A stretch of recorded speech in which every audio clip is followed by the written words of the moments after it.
Good afternoon. Thank you for joining us today to discuss the energy implications of our data-driven future. My name is Lynne Kiesling. I'm the director of the Institute for Regulatory Law and Economics at Northwestern University and an external faculty member of the Santa Fe Institute, and I'm also a non-resident senior fellow here at AEI. My co-organizers for this event are Will Rinehart, who I just saw Will, is a senior fellow here at AEI, and Mark Jamison, who is the director of the Public Utility Research Center and the Digital Markets Initiative at the University of Florida, and a non-resident senior fellow at AEI. On their behalf, I'm thrilled to welcome you all to this discussion of a timely topic that will shape all of our futures, the relationship between energy and AI. This event is one of the programs in AEI's Center for Technology, Science, and Energy, and I'm grateful to CTSE's Director Tony Mills for his support of this event. Another project in the CTSE program is a working group that I directed, the Electricity Technology Regulation and Market Design Working Group, with an esteemed and expert group of industry, academic, and policy members. This group's report, called Innovating Future Power Systems from Vision to Action, was published in February. It's available on the AEI website, and we have some one-pagers about it scattered at the tables, and the one-pager has a QR code, so you have direct access to the report. The specific topic that we want to focus on today is data centers, which data centers have become a significant and fast-growing segment of U.S. electricity demand. Over the past 5 to 6 years, U.S. data center energy consumption has surged, driven by the expansion of cloud computing, hyperscale facilities, and more recently, AI workloads. Between 2018 and 2023, the compound annual growth rate of data center energy demand was 18%. And by 2023, data centers accounted for 4.4% of total electricity demand in the US. To give you a little context for that, in an international context, other countries are at more like data centers are 1% of their demand. So data centers are a big part of electricity demand in the US. They now draw roughly as much power as the entire state of New York does in a year. Recent analysis by the Department of Energy and other researchers projects that data center energy use will continue to rise, potentially doubling or even tripling by 2028, which amounts to 7 to 12% of total demand under plausible scenarios. It's also possible that much of that demand isn't going to materialize, depending on future demand for AI, changes in the design and cooling of data centers, changes in chip architecture and energy efficiency, and changes in the algorithms that AI companies use in computation. So we're either going to have a huge increase in demand or not so much. Complicating the landscape is that not all data centers are created equal. The industry spans from enormous cloud hyperscale campuses to multi-tenant co-location facilities to small edge server rooms. Each category has distinct energy usage patterns and growth trends. And even within AI-focused data centers, their computation and their energy use can vary depending on the workload. If it's for AI training, it can be batched. Or if it's inference, the actual use of AI to do work, that is much more of a steady stream. Just last week, NVIDIA CEO Jensen Huang claimed that the future of AI is a power-limited future, that access to power is the main determinant of this new industry's growth. Electricity typically accounts for 40 to 70% of a data center's operating expenses. Many data center operators also have decarbonization commitments, so they want to get as much power as possible and have it be as low carbon as possible within a 2 to 4 year time frame of data center construction. Regions like Northern Virginia, as we see around here, Dallas and Phoenix are experiencing unprecedented load growth that's challenging local grids. For example, the grid operator in the Mid-Atlantic region, PJM, warned that data center growth in eastern Loudoun County, Virginia, could exhaust transmission capacity. Dominion Energy, which is the utility in Virginia, projected a more than 50% increase in peak demand from 2023 to 2033 in its service territory, due largely to data centers. This growth is forcing utilities and regulators in those states to plan for substantial new power infrastructure, which can take 6 to 10 years to permit and build. Note the mismatch in those two timescales: 2 to 4 years of data center, 6 to 10 for power build. On the other hand, Texas welcomes data center investments for economic development and touts its effective competitive electricity industry and market environment as conducive to data center growth. So you can see that we already have a lot of different dimensions of this challenging question of data center energy use. And the one thing that I think is characterizes our current scenario is uncertainty. And that's why a common theme in today's conversation will be understanding and managing risk, particularly risks facing data center operators, investors, electric utilities, and the ratepayers that are customers of regulated monopoly utilities. We are honored to have 7 speakers today with deep expertise who can bring insights from different perspectives. We'll start with a panel discussion to provide context and understanding of this set of issues. Then, after a short break, Will Rinehart will have a discussion with Dylan Patel, an analyst and technologist who can provide an industry and investment perspective. We'll end the day with a panel discussion drawing implications from what we've all just heard. And then after that, we'd like to invite you to stay for a short reception. And there will be coffee and tea available in the hallway during the breaks. So that's the context and landscape for the rest of the afternoon. Thank you for joining us again. And I'd like to invite the speakers from the first panel to come forward.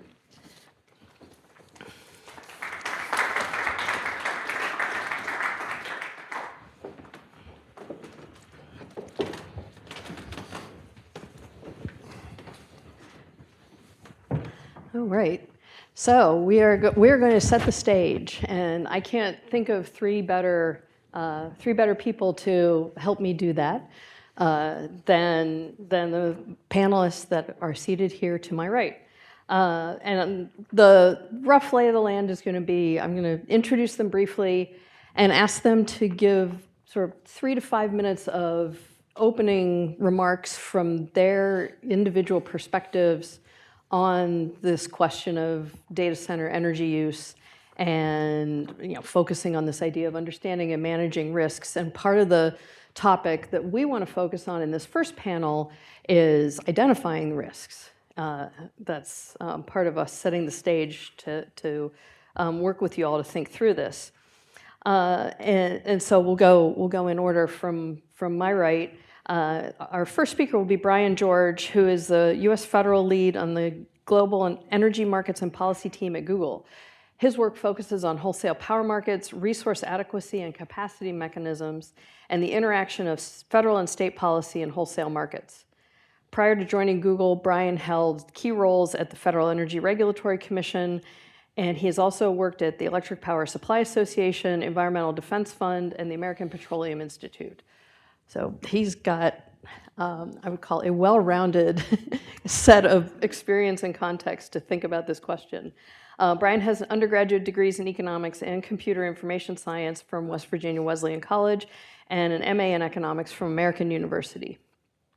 Our next speaker will be Levi Patterson, who is the Director of Energy, Science, and AI Infrastructure Policy at Nvidia. Prior to joining Nvidia, he served as professional staff on the Senate Energy and Natural Resources Committee, focusing on energy science and AI policy. Earlier in his career, he was at General Electric Hitachi Nuclear Energy, where he worked on nuclear energy and cybersecurity projects. Levi has a BS in engineering physics and an MS in nuclear engineering from the Colorado School of Mines. And our third speaker is Arne Olson, who's a senior partner in energy at Energy and Environmental Economics, otherwise known as E3, where he leads E3's bulk energy infrastructure practice, helping clients navigate changes to bulk electric system operations and investment needs brought about by increasing policy and market interest in clean and renewable energy production. He has 25 years of experience in energy analysis, and prior to joining E3 in 2002, he served for 6 years in the Energy Policy Division of the Washington State Energy Office and its successor agencies. Arne has undergraduate degrees in statistics and mathematics from the University of Washington, and an MS International Energy Management and Policy from the University of Pennsylvania, and the Institut Français du Pétrole. Excellent. So I think we have three speakers who can really speak directly to this question of managing and allocating risk, and are there some ways that we can find some certainty in this very unsettled situation? So we'll start with Brian. Great. Thank you, Lynn, and thank you to the American Enterprise Institute for the invitation and the conversation. It is certainly a timely one. And I look back for a second. You talked about Virginia and PJM. Part of my portfolio includes overseeing our Virginia work. And I recall when I started at Google, it's been about 3 years, my boss at the time was like, hey, our Southeast person who at the time covered Virginia is leaving. Brian, can you pick it up? And I thought, well, how hard could that be? And it turned out it was pretty hard. So I think within 3 months we'd gotten the call, that Loudoun County was facing some pretty serious transmission constraints that was limiting not just our growth, but serving other business and residential customers. And so pretty early on, we jumped in fairly aggressively with various folks in Virginia, including the governor's office, PJM, the utility. And I will say that was really the first time I think the industry saw what was coming and recognized that we needed to do something to address it. And so, we have seen obviously the growth continue to show up. We've seen it expand beyond Virginia. It's impacting pretty much every core metro here in the US, and it's impacting other places around the world. And so I think it's really forced a shift in how we bring, data centers to the market. Because historically, we've been able to frankly benefit from excess overbuilt capacity, right? And we've been able to connect new loads to the grid pretty much where we want to, on the timeline we want to, with relatively little risk, right, that we wouldn't be able to. That is not the case anymore. And so you'd noted 6 to 10 year timelines for infrastructure development. I would say it's probably longer in some cases. We're having a hard time building a 10-mile long transmission line that crosses into Pennsylvania from Maryland.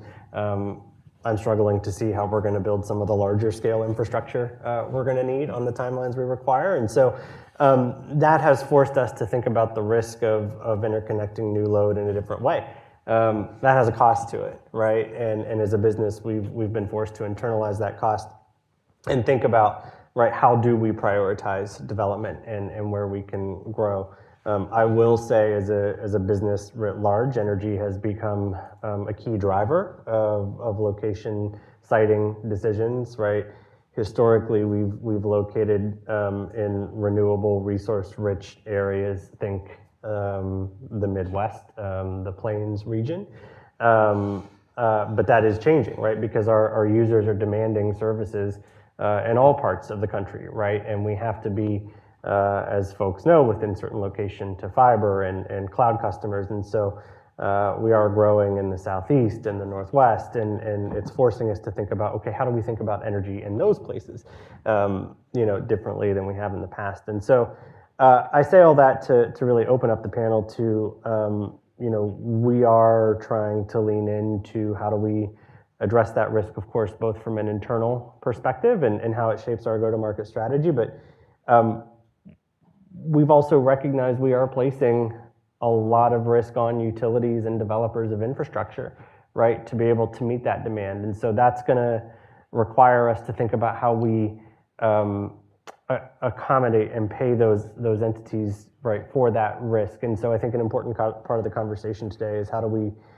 balance that investment risk in a way that makes sense for us, for our utility partners, but how do we also allocate or balance the cost risk to other ratepayers, right? At the end of the day, we need to make sure that we're not forcing costs onto everyday residential ratepayers.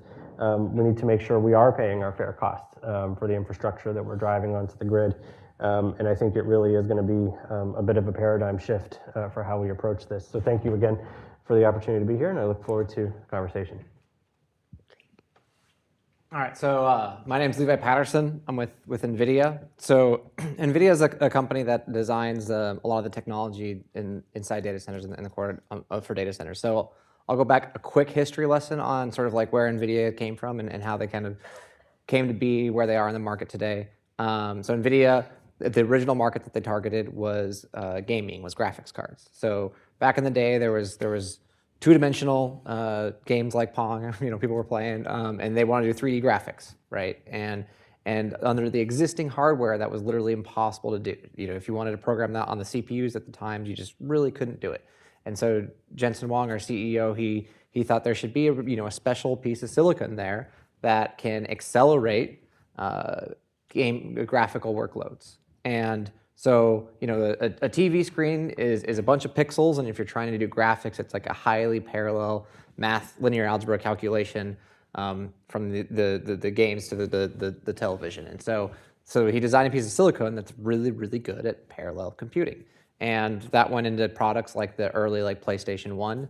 And then we had the Department of Energy looked at these PlayStation 1s and were like, hey, that'd be really good for a lot of our scientific computing problems. And so the Department of Energy went to look at actually procuring a bunch of PlayStations. And they ended up not doing that. They ended up designing a program and procuring kind of the accelerated graphics processing units properly instead of just buying a bunch of PlayStations. And they started to build their high-performance computing ecosystems. And so then Jensen also saw that, hey, if this is good for graphics, it might be good for other applications too. And one specific application that we were looking forward at was artificial intelligence, machine learning.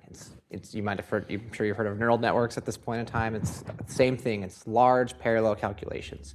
And so Jensen started designing software and hardware so that to allow programmers to really utilize that piece of silicon. And actually what happened, so the way that the gaming consoles worked is you would program onto the CPU and it would sort of delegate the task to the graphics card when it needed to. But for AI applications, they said, okay, let's write software for you to essentially program on the GPU. And it so revolutionized the data sector field that literally to completely transform the AI industry, a couple people went to Best Buy and they bought a couple gaming graphics cards and ran their algorithms on that because it was 10,000x speed ups than what they were able to get on other machines. And so overnight, all of a sudden, everyone's like, hey, maybe data's a thing. Maybe we can actually process this workload that was previously impossible is now possible for us to do AI workloads. So then it took some time, clients like OpenAI and others and Google, and they started to build some of their products based off of their AI products based off of this hardware, but it took some time for data centers as a whole to become accelerated, to find the silicon that accelerates a lot of the workload tasks. And so over the last kind of 5 to 10 years, just real quick on like why we're talking about data centers so much now all of a sudden, why they use so much more energy. Obviously, it's because of AI, but 10 years ago, a data center's primary task was kind of to fetch you a website, or it was storing data and it was communications. Oh, I want this video, I want this website, and that's kind of there's only so much YouTube videos you can watch in a day, right? So there's only so much kind of energy demand that you can get with that kind of a application workload. But with the emergence of AI and data centers to train AI models and inference AI models, what has happened is data centers many data centers have become less of a service and more of a factory. So it's more akin to a manufacturing sector. And so I'll talk a little bit on sort of the trajectory of NVIDIA's efficiency on their chips. But if you increase the efficiency of a manufacturing line, it allows you to produce more product. And so we make significant leaps forward in efficiency, and software engineers are very greedy, and they use this space very quickly to deploy new models, to deploy bigger models. And so a lot of the questions on AI and energy use in data centers it comes down to how do we accommodate this new manufacturing sector onto US's grid. It's a new thing. And that's kind of the transformation that we've seen in data centers. And so real quick, just to give you a little insight on where chip efficiency is going and kind of the downward pressure that puts on energy demand, it's, so if you look at our ampere, so we have kind of like 3 chips that if you look back 2 years apiece, so 6 years ago it was the ampere chip, actually sorry, 4 years ago it was the ampere chip, 2 years ago it was Hopper chip, and then right now we're deploying what we call our Blackwell chip. Well, Ampere was kind of GPT-4 trained on that. Hopper's, GPT-5 is likely being trained on that, and then Blackwell is what's being deployed now, just like for a timeline. Ampere to Hopper is about a 15 times increase in energy efficiency, so joules per inference. Then Hopper to Blackwell is about 25 times an energy efficiency increase. And that's, again, joules per inference. And so what we're seeing from our deployments on the chip side is really significant. Those are additive, right? So 25 times 15, whatever that is, I don't know off the top of my head, but it's a significant amount of energy efficiency improvement that we're going to see. And so we'll continue to see at the data center scale efficiency improvements. But kind of what I would say in this, tying it back to kind of the risks and looking at the energy conversation, again, it's for a sector that's producing new products, they're going to use that very quickly. And I think even despite the rapid increases in energy efficiency and us being able to do more and be more productive, we still see A, increasing energy demand from our chips, and B, data centers being an energy limited industry. And so that's from a technology company who's producing the chips and then the racks that they go on and the kind of the data center scale solutions.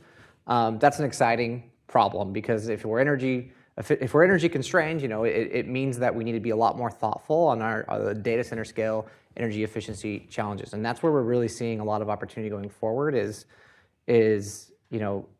AI models, the workloads that you see on data centers are very different depending on the use cases. Training can kind of happen anywhere in the US. Jensen likes to say AI doesn't care where it goes to school. You can train it pretty much anywhere. Inferencing generally has more locational tendencies because latency matters for a lot of applications, not all applications for inferencing. And what NVIDIA is really investing in and looking at is how do we make sure that the total cost of ownership of these data centers considers what applications they're trying to do and how we can squeeze out any sort of energy efficiency from that. And so that's a lot of interesting work that we can talk more about. But yeah, so I guess I would just really say that we're seeing energy demand as a continuing problem, and we're making a ton of progress in energy efficiency, but it's not going to be enough at the end of the day to really curtail energy growth. Keeps getting gobbled up. Yeah. Arne. Okay.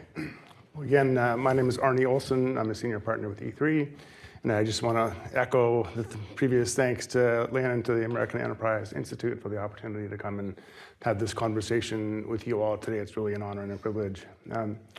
E3 is an economic consultancy advising really a wide variety of clients in the energy sector, from utilities to independent system operators to asset owners and investors, to data center clients, large users, transmission developers, all the way in state agencies, all the way down to environmental advocacy organizations.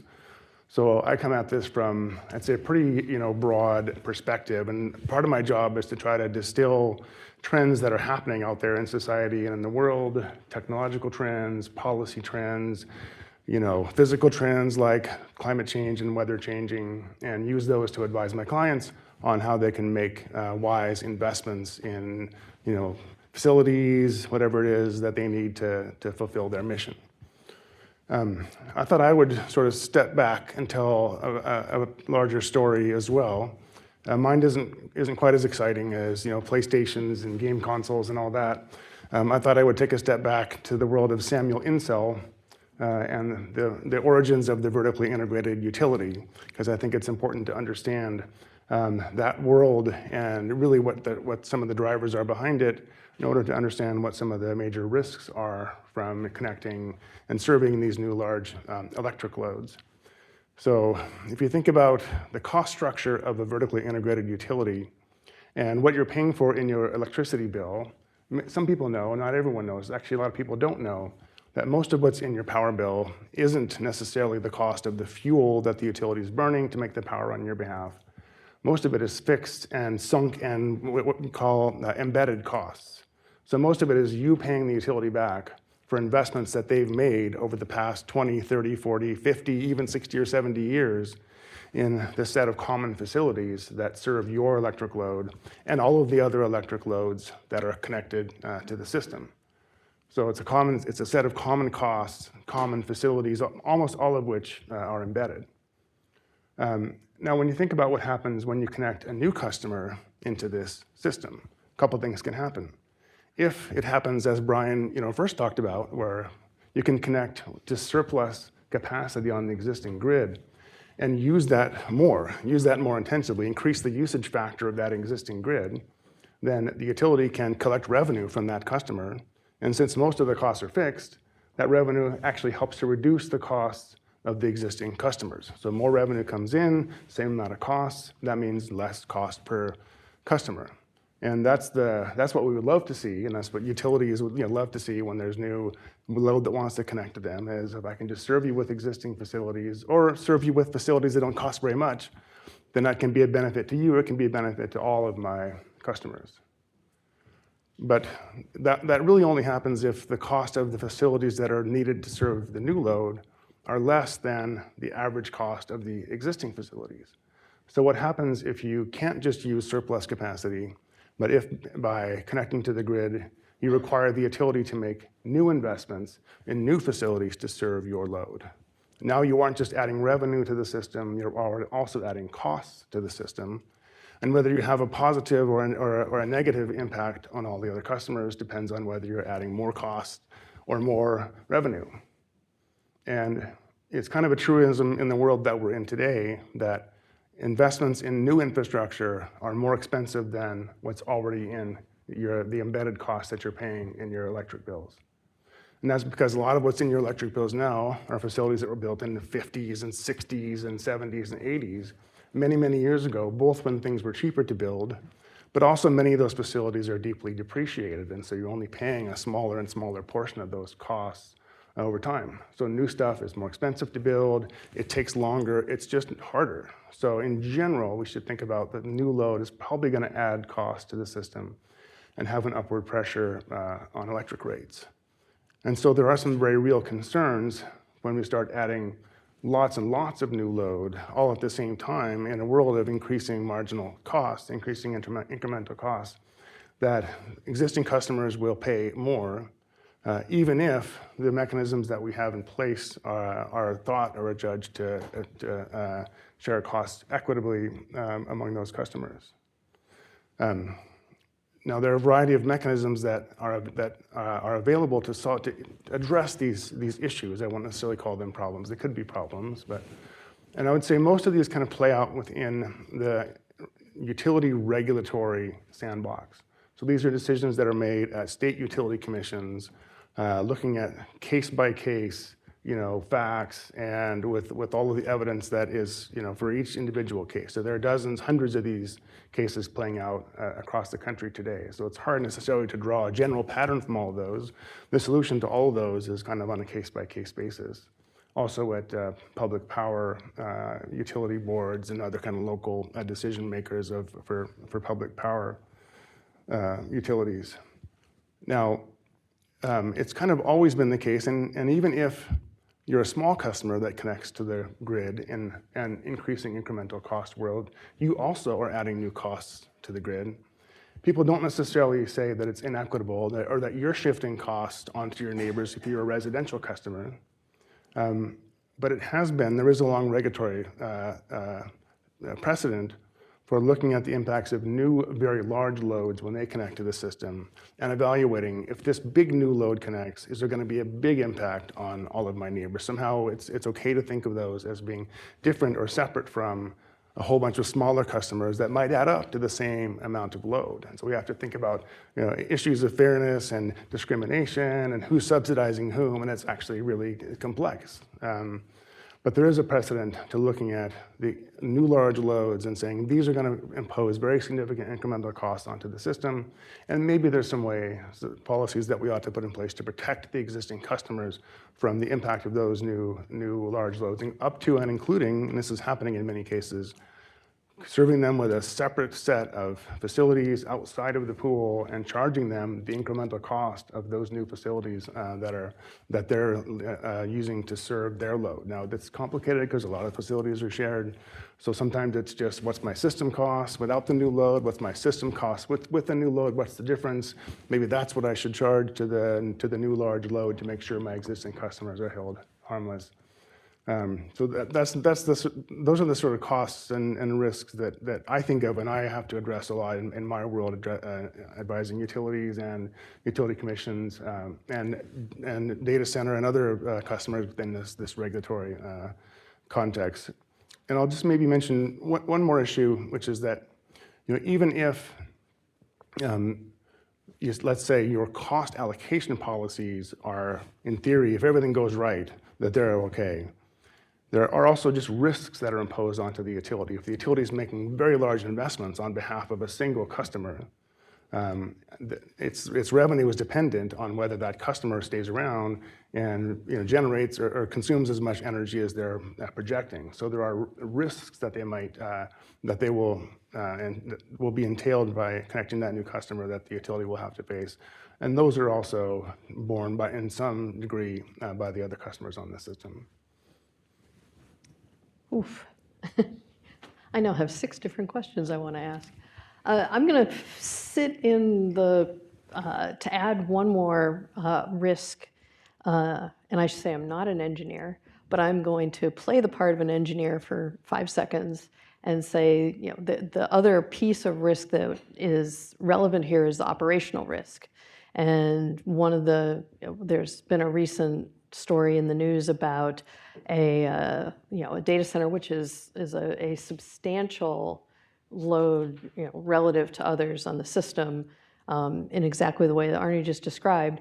And if that load drops quickly and unexpectedly, one of the fundamental truths about electric power systems is that supply-demand balance needs to be maintained near real time.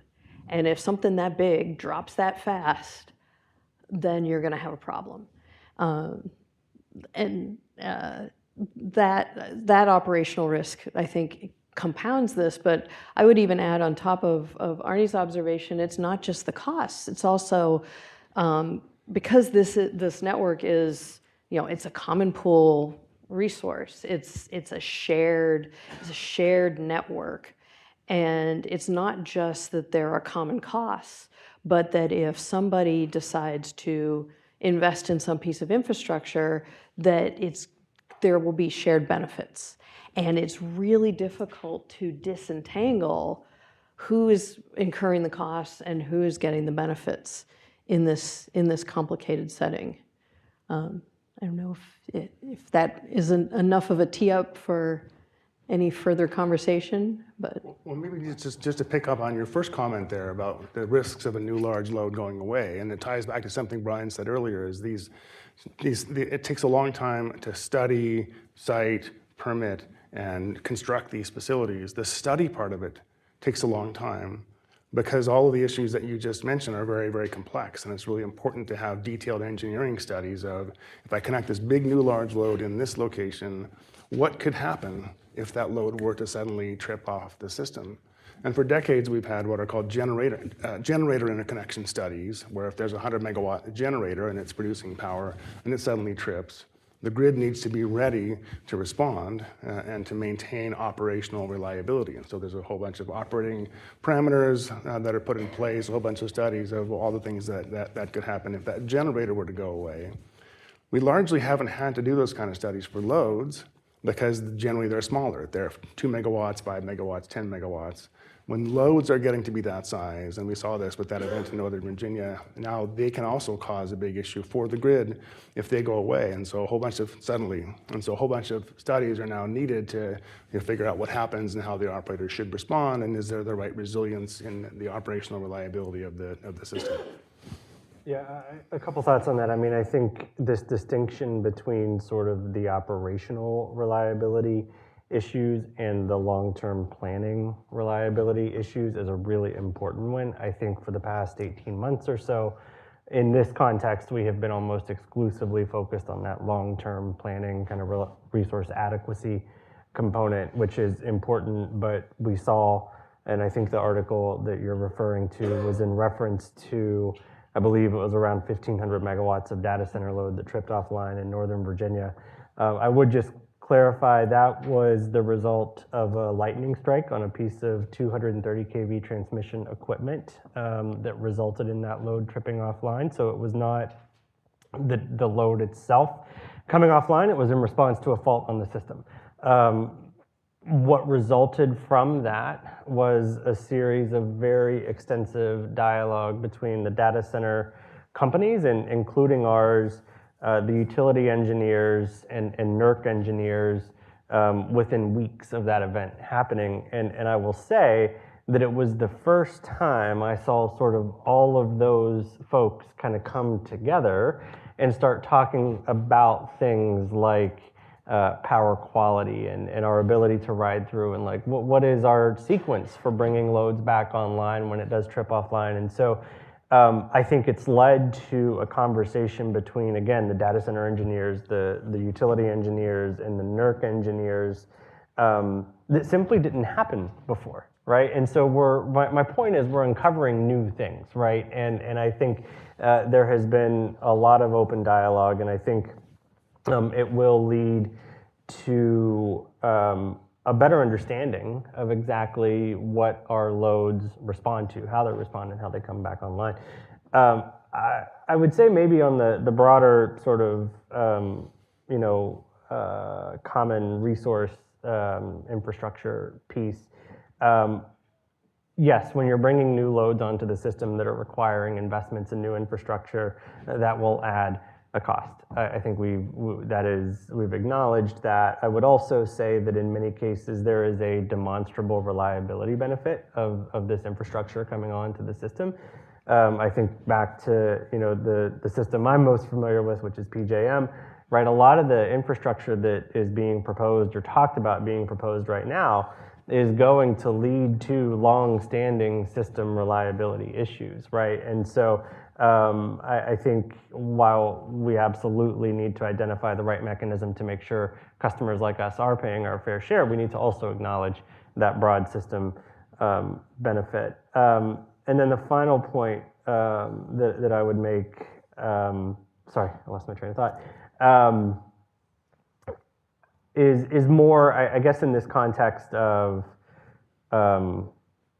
planning, right? And like, it goes back to the efficiency points, it goes back to the overall, just where are we going? I think we all know demand is going up. We also all know that forecasts that are 10, 13, 14, 15, 20 years out are going to be wrong.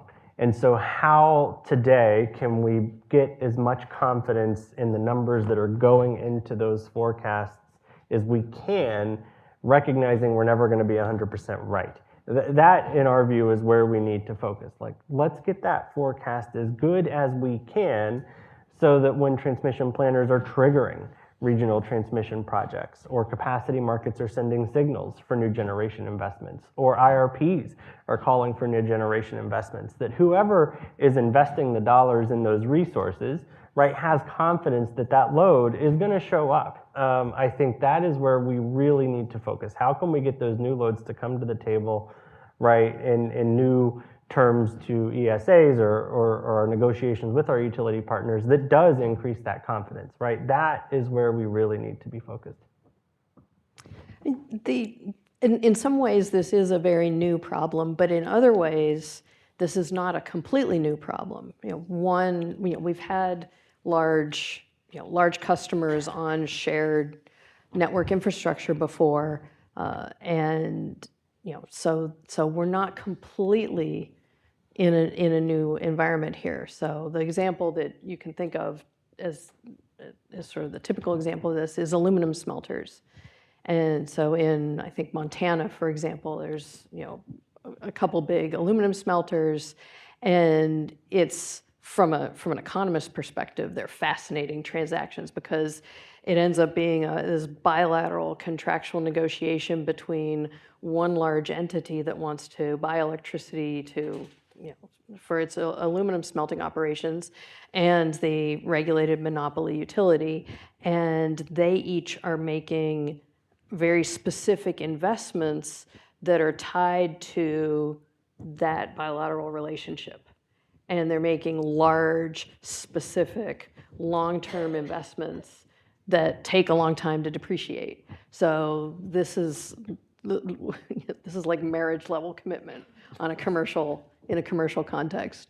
And so we have this experience, we know something about how to have large loads. Aluminum smelters behave differently from data centers, though, right? That in the, if you think, the electromechanical world and grid and the way it operates is very different from digital, and so we're not completely on new territory. But there are some differences. I don't know if you want to talk about the similarities and differences. I mean, yeah, I can go into a little bit of kind of the. I mean, one difference is just that I think if and I'm not in the smelting industry, but I would kind of imagine that they have a little bit more technological certainty of kind of where the tech is going than sort of we do.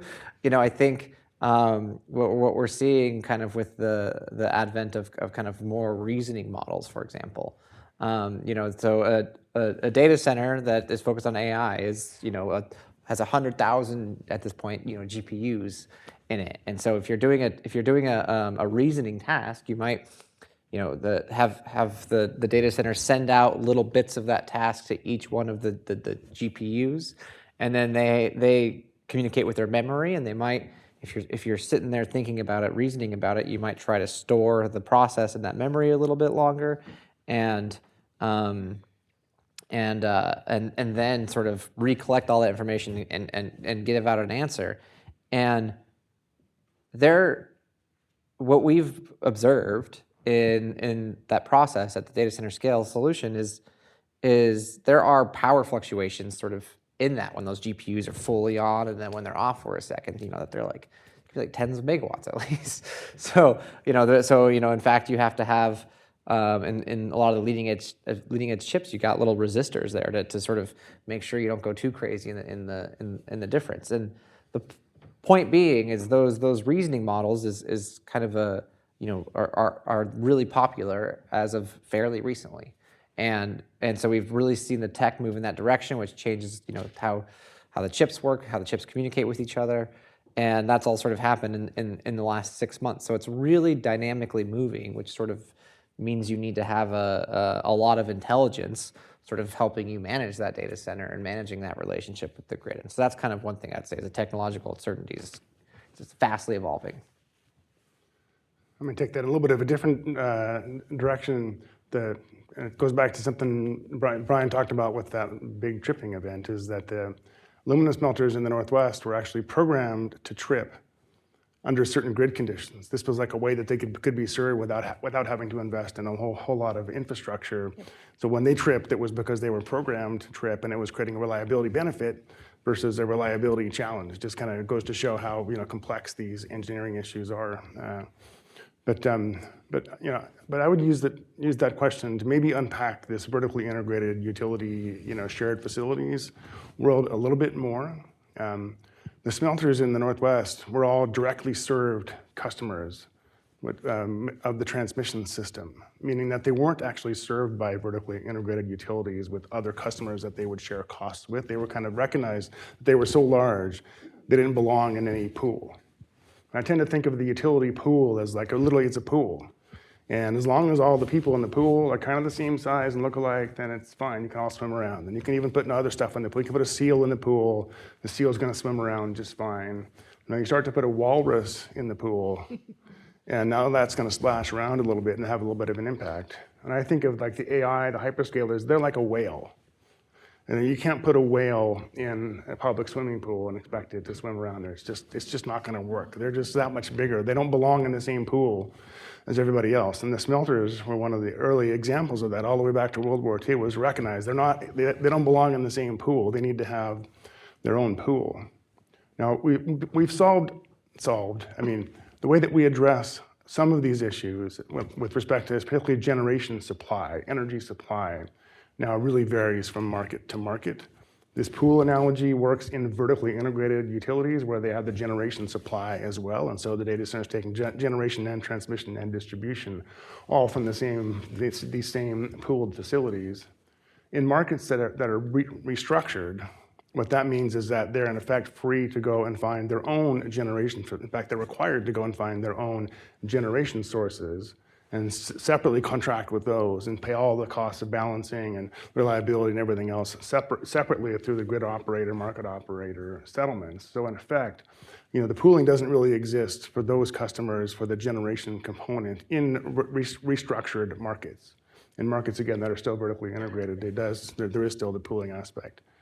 Even in those markets, there still are shared, especially transmission facilities.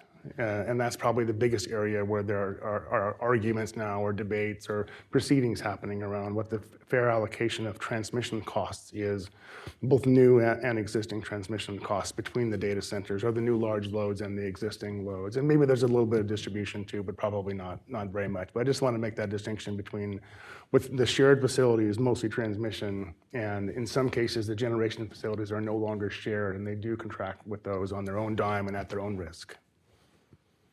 I was just going to say, to continue your pool analogy, right, they're all filled with water, and the water has to come from somewhere, right? And so that water is a scarce resource, right? And so we do have to figure out the right way to allocate the costs of that water, right, or the transmission. And I do think, for something like a direct tie, right, that's serving a data center customer, right, let's say it's a mile, right, or less, right, it's pretty easy to say, okay, that piece of infrastructure is really just serving one customer. I will say for the most part, for anything that's behind a substation, we cover almost all the costs of that infrastructure. But moving to the other side of it, right, a line like that, it's easy to see, okay, I can demonstrate that. When you're building a 45-mile, 345 kV transmission line, right, it suddenly becomes much harder to say, okay, well, this one customer benefits this much.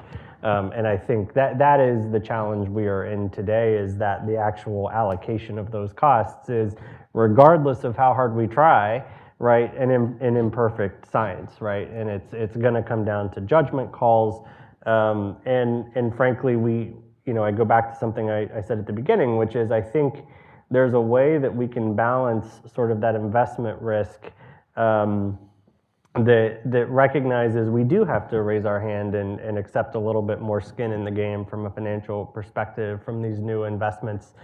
We are doing it. We've already seen settlements at PUCs in states like Indiana, states like West Virginia, right, that fundamentally change, right, the contract terms for new large loads connecting to the system, right? It requires significant upfront collateral. It requires minimum demand provisions over the term of contracts, right? These are all things we think can help balance that risk. I would say, though, before we really start to fundamentally alter more on the cost allocation side, right, let's see what those upfront changes do to the actual size of the whale that's going to be in the pool, right? Because we are starting out as a baby whale. I'm going to try to keep this going, but we are going to grow. I think the question is, how far do we become that full-size whale? I think if we do, obviously we need to think through what some of those cost allocation issues are. But for now, let's see if those changes on the risk balancing perspective help mitigate some of the cost concerns. And economic theory doesn't, what you get in terms of cost allocation from a theory perspective is essentially a range. That the cost allocation has to be at least this much, but no more than this much, right? So we don't help you that much in making it. We can help you make it a slightly less imperfect science, but it's still going to be a range. Arne's comment about the specifics of the contract between the smelter and the utility, and that one of the provisions of that contract was that when grid conditions are at a certain point, that then that load is going to go offline, and they won't be able to get power for until grid conditions return to within range. That raises an interesting question that I'm not sure a lot of people think about outside of those of us who think about this all day, every day, which is that there are ways to think of these large digital loads as resources for the grid and not just a cost. And so I'd like to explore some of that a bit. And I think this can take a few different forms. One is you can have contractual provisions, very much like the aluminum smelter, where the data center basically says, okay, well, if grid conditions do this, then we're going to lose our power in that time period. What are you going to do if you have that as a contractual provision? You're going to build yourself some backup. Right? So what are some of the technologies that we can use for backup if we're building a data center? Batteries, on-site solar, there are all kinds of technologies and ways you can think about to enable that data center to be a resource.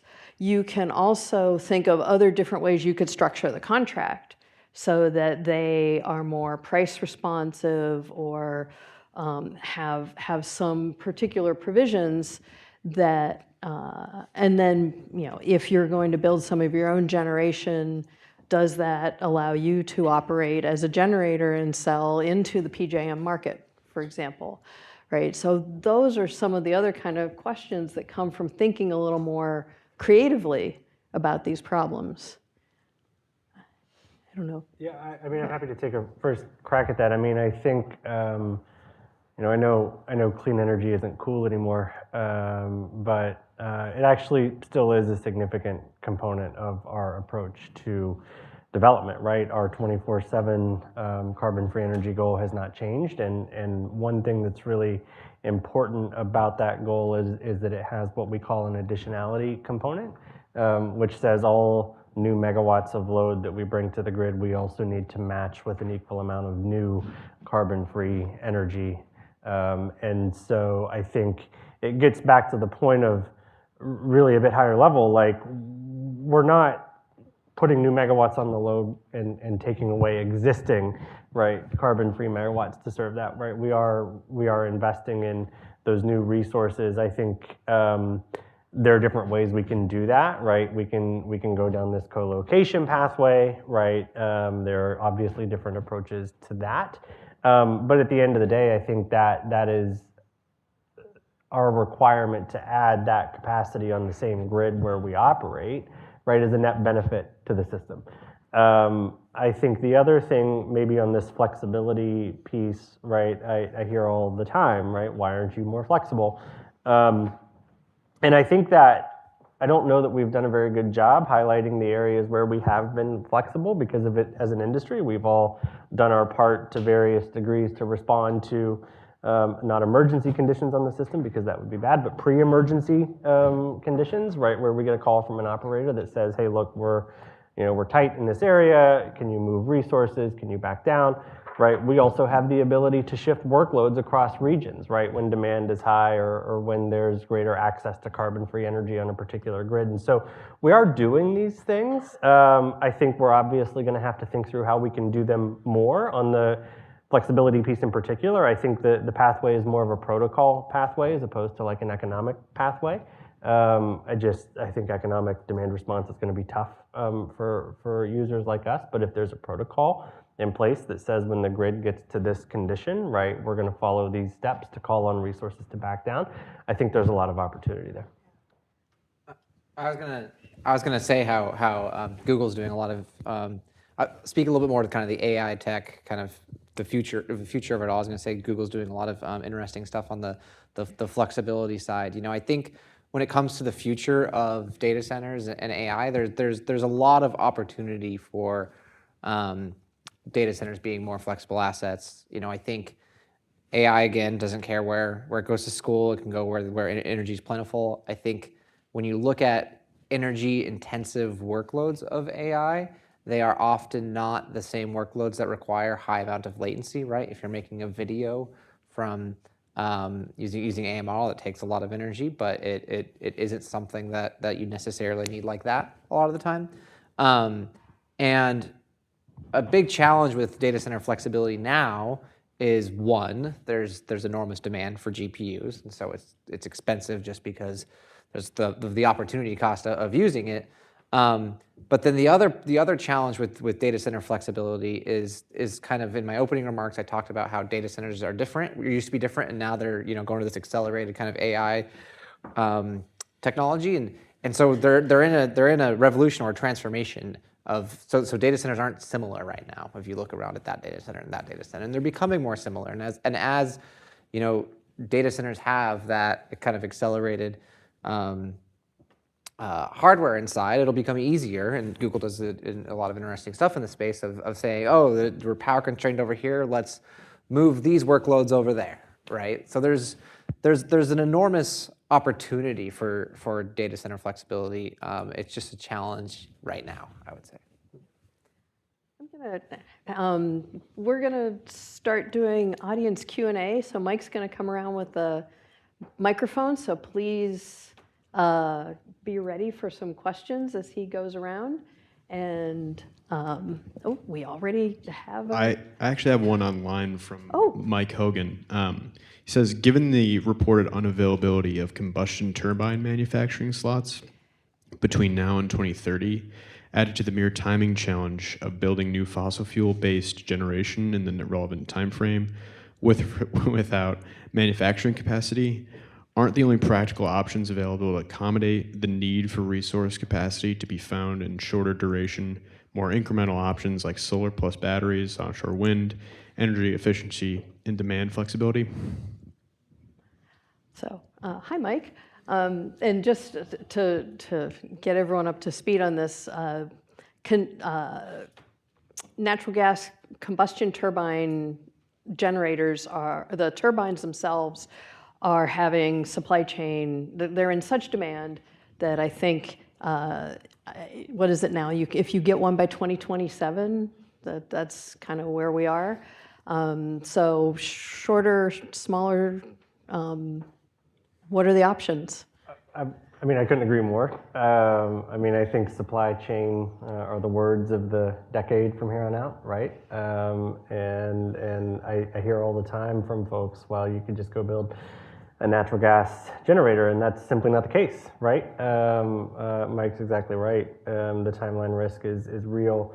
I think I would just add, in addition to Mike's list, is I do think there's a tremendous amount of opportunity in things like grid enhancing technologies, right? And advanced reconductoring, dynamic line ratings, things that we can do to better utilize the existing capacity of the transmission system we have today.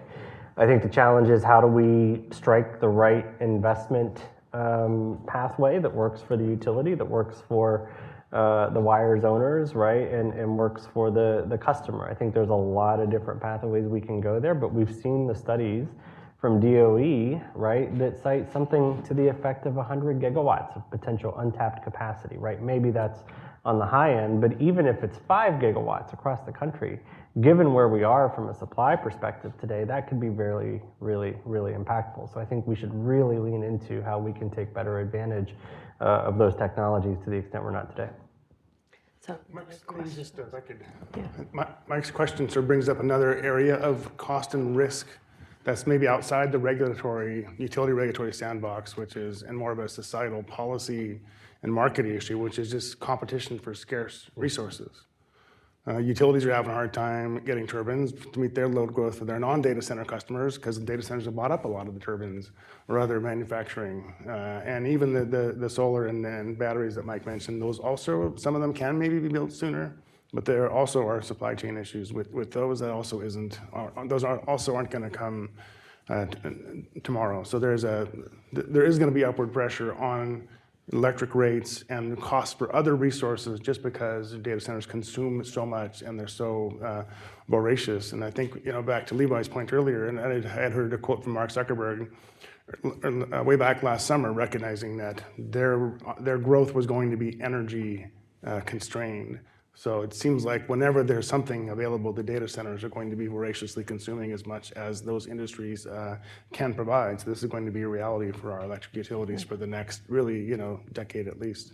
Yeah, there's no silver bullet. There's challenges everywhere for every technology. It does put a premium on knowing that you can be flexible with your loads and then reduce your burden on the grid. That probably is the best way to get on the grid the fastest. And I would add to Mike's list a couple of other ways of being creative. One is, one of my favorite examples is the microgrid developer Enchanted Rock, which they use a natural gas generation technology that isn't a gas turbine, and they operate at a smaller scale. But depending on the size of your facility, or if the supply chain issues are bad enough, you daisy chain them together in some way. So that is operating the data center as a microgrid with those kind of generators is an option. The other thing that I am always fascinated by is there are a couple of data center companies, developers, Crusoe is one in particular, who are citing data centers. They're building data centers for customers who are willing to build data centers in the Permian in Texas. And what Crusoe does is very explicitly says to the gas producers, we'll take the methane that you're flaring, and we will pay you for that and use it to fuel the generators for our data centers. So there are lots of ways to be creative in thinking about this if you think about innovation and technological change as well. So those. Yes, my name is John House with the Red Energy Group here in Washington. I used to work for an investor-owned, vertically integrated investor-owned utility. I invested in the pension plan, so I have every economic interest in making sure my utility remains healthy, viable, and all that. Having said that, I want to ask a question from the other end of the spectrum, and that is, and this is probably more of a question for Brian or for Levi. Is there a point, at some point in the future, where you keep trying to work things out with utilities and all that? Is there a point in the future where islanding will become more economically viable than it is now? Yeah, it's a great question. I think historically we have seen that islanding, to your point, right, is it's really expensive and hard to match the reliability that we get from the grid, right? And so it simply doesn't pencil.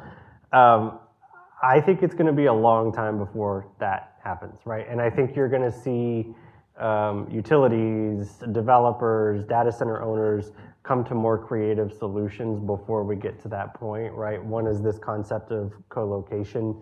I don't necessarily love the phrase co-location. I think there's more of a co-development opportunity, right? Can we bring loads to the system alongside generation, primarily in the restructured markets, right? And take advantage of, maybe common points of interconnection in a way that helps the utility and the grid operator. I think that is an option. But at the end of the day, again, the bulk power system is extremely reliable, and the benefit that provides, not just to companies like ours, but any commercial, industrial user and residential user, right? We all have an interest in keeping that as reliable as it can be. Yeah, there are a ton of advantages to the grid. I think that there's also, though, a lot of high scale incentives to try to find creative solutions if the grid doesn't provide that opportunity, though. But you can't beat the grid. Question back there, and then. Hi, Masa Pulaski. I'm completely unconnected to this entire sector. So from that standpoint, what is the future of power generation? Today, I believe the Trump administration reapproved a canceled Biden loan for 2 nuclear reactors. So what is the chance for nuclear? Is it in coal, natural, or will it just stay or amp up in natural gas? Thank you. So what's ready to go now and what's the lowest cost set of stuff that you can build now is a combination of solar power, wind power, natural gas, and batteries. And leaving aside a bit the timing issues that Mike alluded to, which are very real, pretty much everywhere in the country, that's what's in every utilities resource plan, is some combination of all of those things. And that's a good way to meet a lot of new load while reducing carbon emissions relative to the legacy grid at a relatively low cost. That might get us to, let's say, 80% carbon reductions relative to 2005 or 1990 or whatever your baseline was. To go beyond that, you need new technologies, some different technologies. I'm very excited about the idea that the hyperscalers could help some of the new nuclear technologies get over the valley of death and become commercialized technologies. There's a variety of other ones out there, carbon capture and sequestration, which I know there's some companies investing in. So we will need those kind of technologies. They're not out there today. That's 15 years from now. Yeah, and I would just add, I mean, I think we see tremendous opportunity in a lot of those sort of clean, firm, right, technologies, nuclear being one of them. We've made an investment in an SMR developer, Kairos. We've also made a big bet on geothermal, right, and think there's a tremendous opportunity in enhanced geothermal. I think the timeline for that could be a little bit better than nuclear. But at the end of the day, I mean, Arne said it right. It's that valley of death, right? We've got to use our ability, our capital, frankly, right? And we've talked a lot about this to help bring those technologies from that point through to a point closer to commercialization. There's a lot of opportunity there. I'm going to take it real quick in a slightly different way. You know, I think AI is a productivity tool. AI is accelerating science. I mean, physics-informed models are going to change what's possible in the scientific field. You know, I think we're living in the decade with the most scientific advancement that's ever happened. You know, I think we shouldn't underestimate the opportunity that modern compute and AI and these tools have to accelerate the commercialization of different technologies. So there's a world where things that we didn't think were possible for 15 years, that timeline gets dragged in a lot sooner, and they're actually, you know, on the table relatively soon. So bullish on science innovation. And my favorite headline from last year was that Microsoft is going to use AI to help it with its NRC applications for new nuclear. So we have 2 questions down front. Mike, Kate. Thank you. My name's Ann Vroom. If you could have one wish granted regarding regulatory harmonization, what would that be? I think we should start on that side.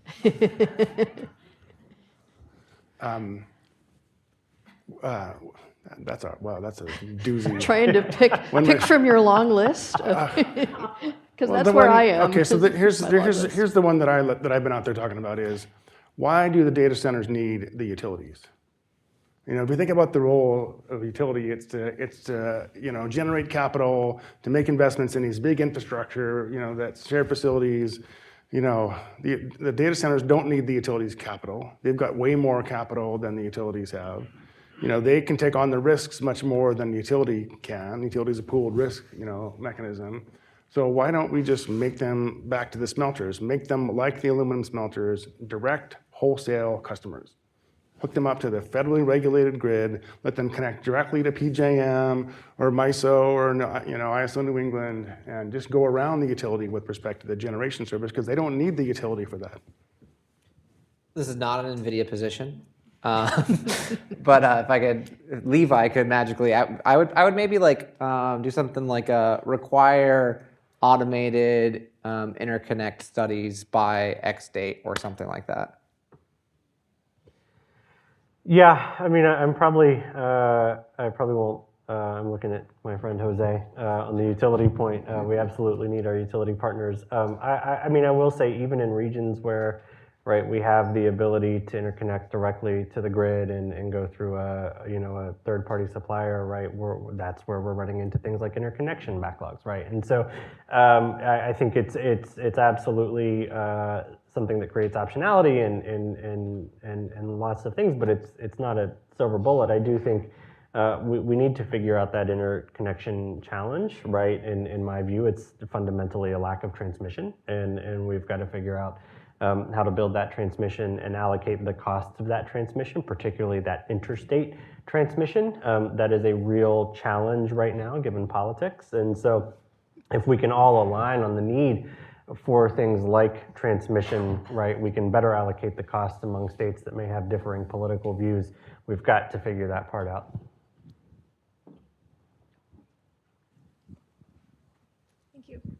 My name is Tanya Das. I'm with the Bipartisan Policy Center. I lead BPC's AI and Energy Project.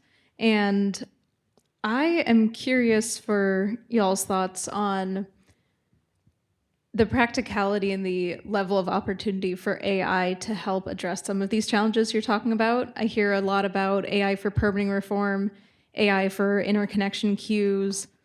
The NRC licensing example that you brought up that Microsoft, I think, has really done a great job talking about.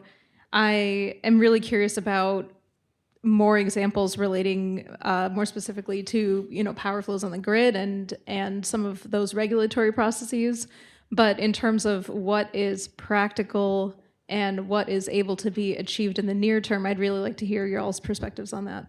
Yeah, I'm happy to take that. I will say when Arne made the comment about the Microsoft headline, that's not the one I was expecting you to reference. I was actually expecting you to reference the 3 Mile Island headline, which I think we can all agree is a very good headline. But to answer your question specifically, I think Commissioner Rosner at FERC actually just sent a letter to all of the RTO CEOs on this last week, really urging them to find ways to better integrate things like AI and advanced data processing to better automate the interconnection queue.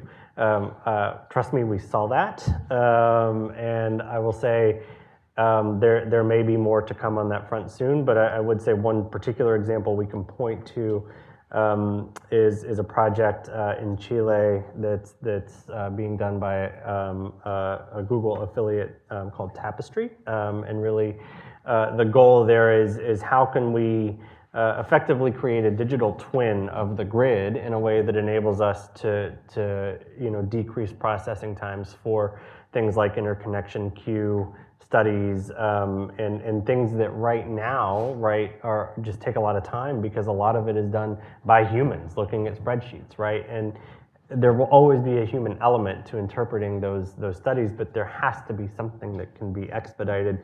And I think our Tapestry partnership in Chile is a really good example of that. Yeah, I mean, I think one of the big challenges with automating interconnection queue studies and things like that are having good quality data, which is often proprietary. So hopefully sort of any progress in that can sort of figure out how to solve the real data challenge that is sort of needed, because it seems like something that is very much technologically possible.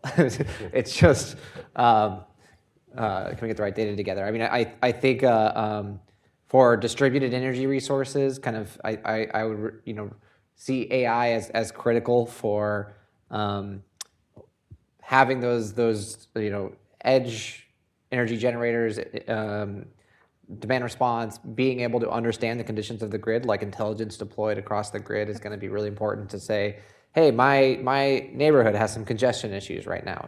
Maybe I should make these changes to my battery, solar, car output. Like I think incentivizing and deploying intelligence on the grid is critical for reducing costs and grid security. I think on the generation deployment thing, I mean, very excited about geothermal. One challenge that geothermal is going to have is there's not a huge industry doing it together.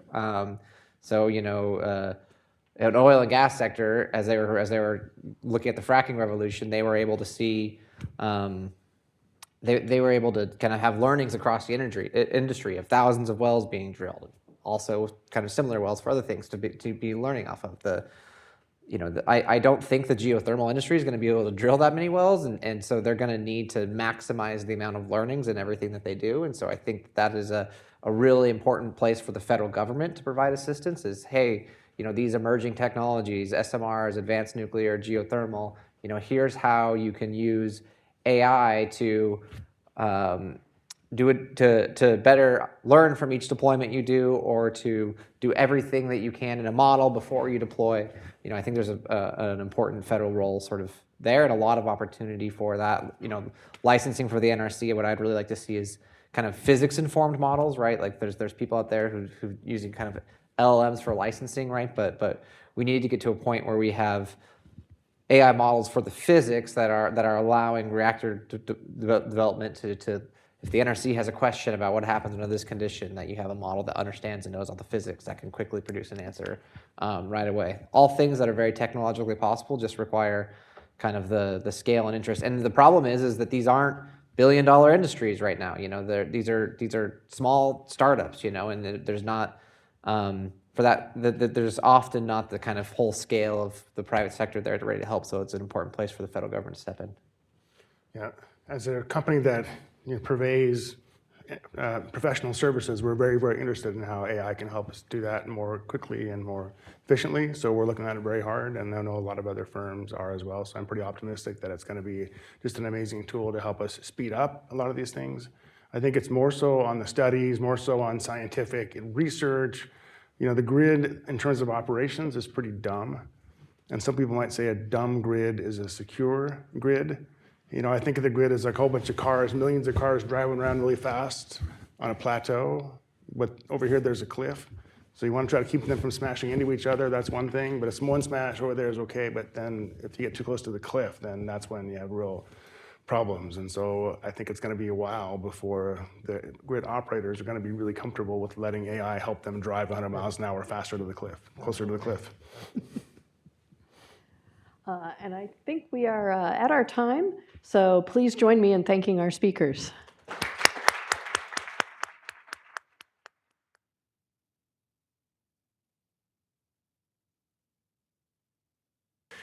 All right, everyone. My name is Will Rinehart. I'm a senior fellow here at AEI. I primarily work on tech and innovation issues writ large, but obviously increasingly AI issues are coming into broader conversation with energy issues. And so, I'm here to kind of lead a conversation with Dylan Patel, who we have online. Hopefully you guys know who he is. He's a rock star in this space, does critical analysis in semiconductors. I've been following him for a number of years. And so I'm really excited about having this conversation. And yeah, Dylan, thanks for taking the time to chat with us today. Yeah, thank you so much for having me. And I'm not quite sure if I'm a rock star, but oh, come on now, you're doing amazing work here. So I want to do a little bit of table setting first, and then I want to kind of get into some of these questions. Right, so when I look around in the AI world, I feel like it's kind of an incredible moment, specifically on AI when it comes to policy. Right, advanced models are proliferating. We have a huge amount of demand for compute, as we kind of talked about in the previous panel. There's this massive data center build out, which we're trying to get at and trying to understand.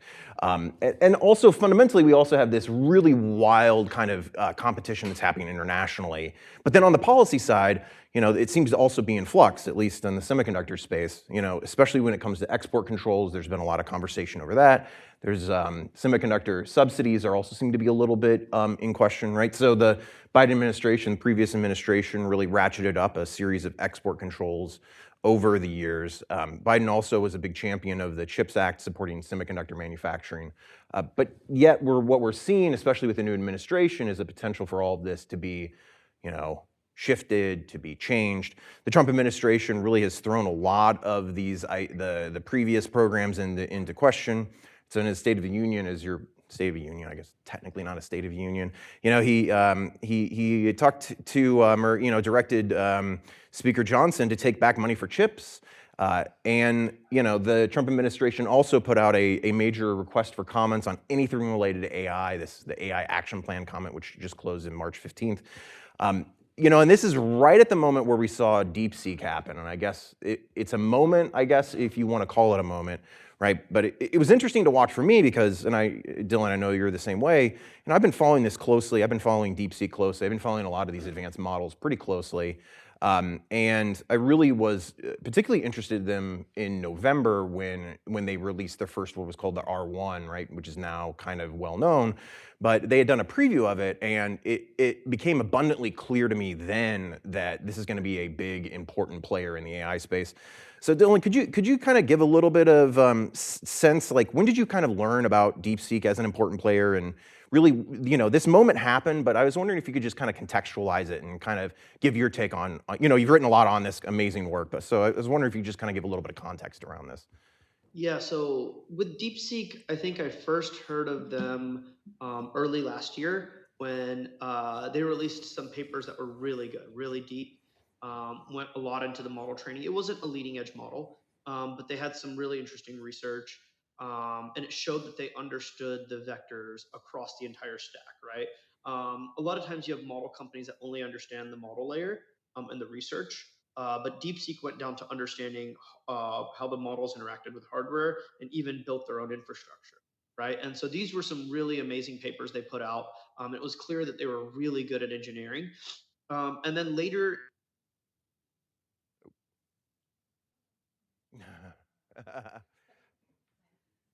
Oh boy. Perhaps a little bit of latency. Dylan, can you hear us?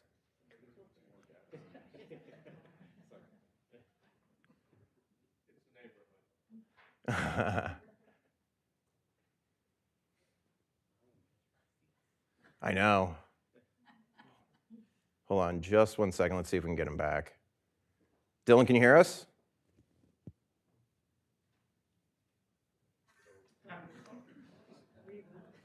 Yeah, okay. Let's just give it 1 minute, everyone. Sorry for the delay. hello. I don't know what's up, but Yeah, sorry about that. right? Yeah. DeepSeek, the beauty of it was what they released last summer was MLA. And sort of some context is the attention mechanism is the core building block of the transformer. It lets it understand the context of all of the tokens previously and use that to infer to predict the next token, right? And DeepSeek showed tremendous capabilities, not just on infrastructure, not just on hardware, where they built their own clusters and managed them, and done a lot of low-level programming, but they've also done model research, right? And when you look across the industry, there's only a handful of companies that do this, right? It's the OpenAIs, the Anthropics, Google, Meta, right? And these guys came up with a new innovation on attention and published it freely that dramatically enables much longer context lengths.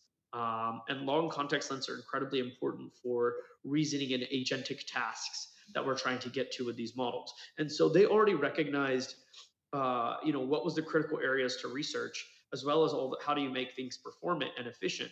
And they were doing this even last summer. I think like house parties in the Bay Area, like all the AI researchers. I remember like for 2 weekends, like everyone was talking about this, Yeah. and all the labs were like, "Wow, this is really good." People at Anthropic, OpenAI, et cetera. Now, and then when DeepSeek V3 came out in December, that was also another holy crap, this is really good. But it was interesting that it took until January for the market to really freak out about it. But what's funny is, there have been times where models have been commoditized in the past, right? Meta did this with Llama 405B. They did this with Llama 70B in the past. No one cared because it was an American company. But as soon as it was a Chinese company that did this, it really, really lit a fire under the public market. And even my mom texted me about like what is deep. She said, "What is deep seal?" And it's like, okay. That's great. Has this changed your perspective on the effectiveness of export controls in AI? Or I know you've written a lot about this as well. And No, I'm sorry. Yeah, go ahead. So I think export controls are structured poorly currently because they overly control chips versus equipment. Right, equipment is not controlled well enough, and we should think of this in a value chain fashion. I.e., equipment is controlled a lot more than selling wafers and memory to China, which is controlled a lot more than selling finished chips to China, which is a lot more than renting chips to China, which is a lot more than selling software to China. Right, and right now it's actually flipped quite a bit.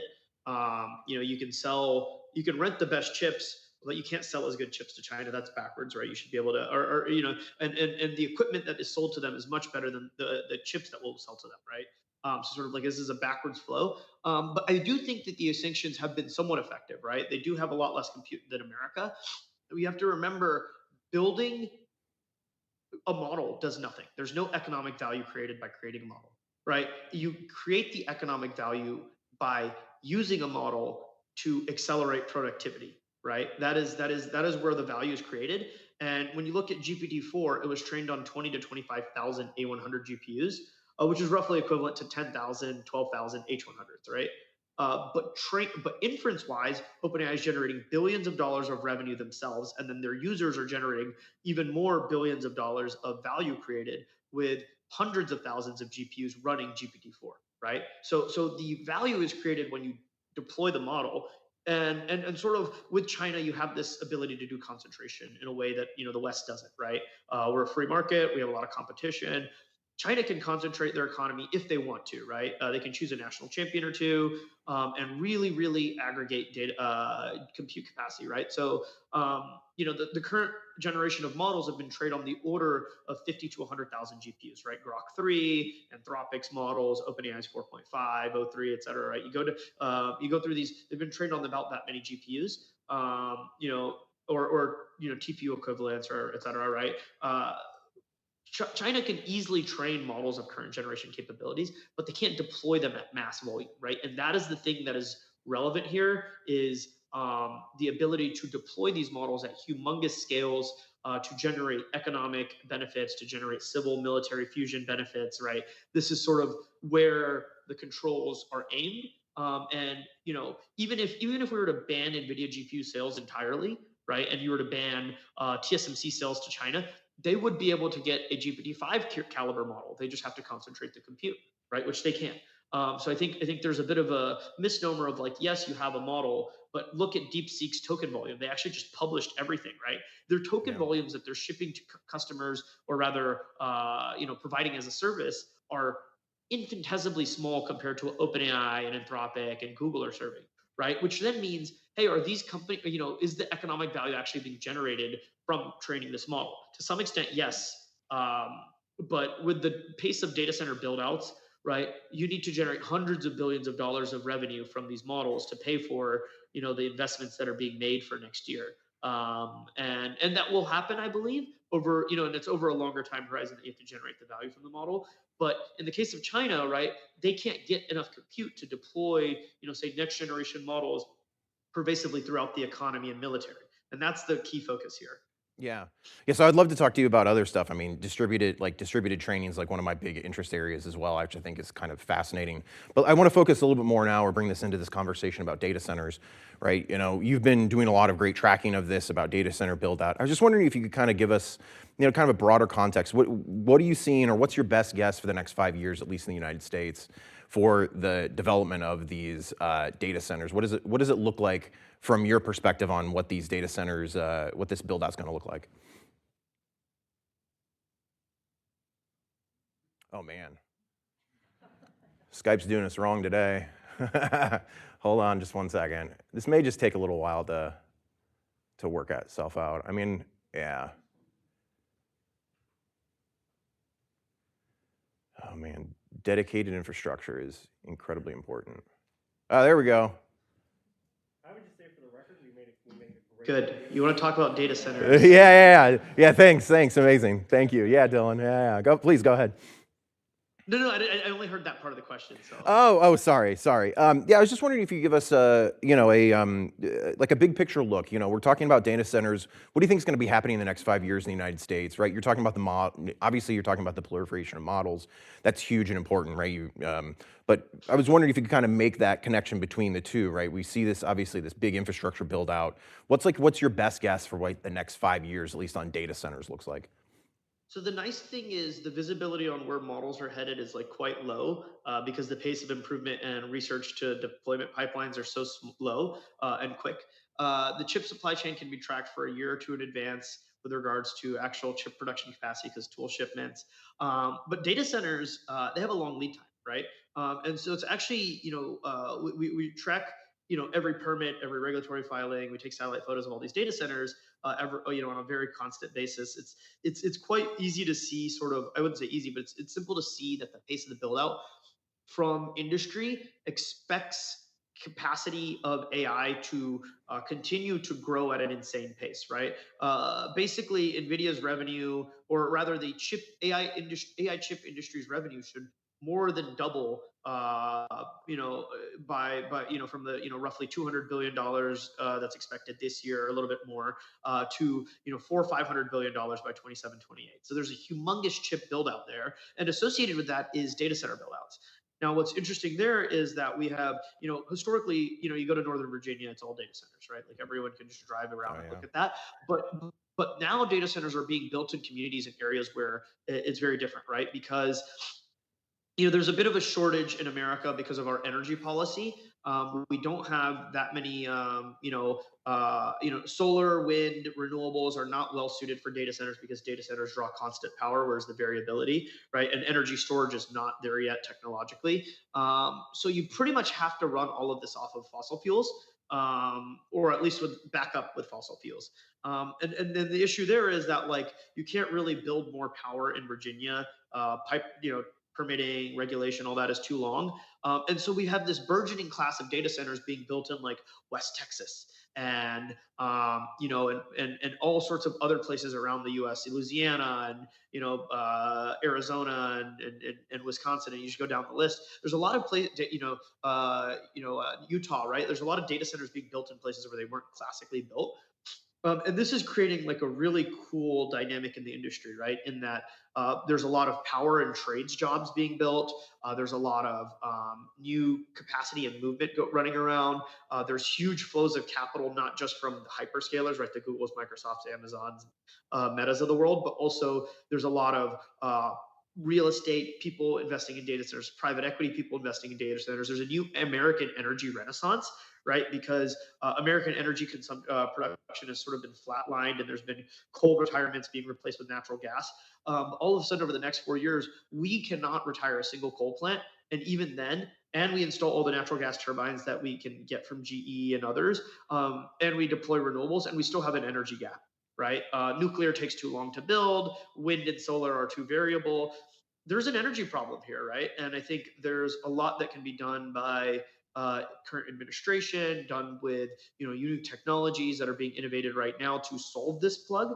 But certainly emissions sort of have to go up, right? And we have to build natural gas and coal and various other forms of energy, geothermal, et cetera, to keep up with the insane pace, because there's there's a capacity factor, right? How much energy is produced versus what a data center needs, transmission loss and variability. But we need, not just gigawatts of power, we need tens and 100 gigawatts of power over the next few years to supply the insane data center and AI build out that's being planned.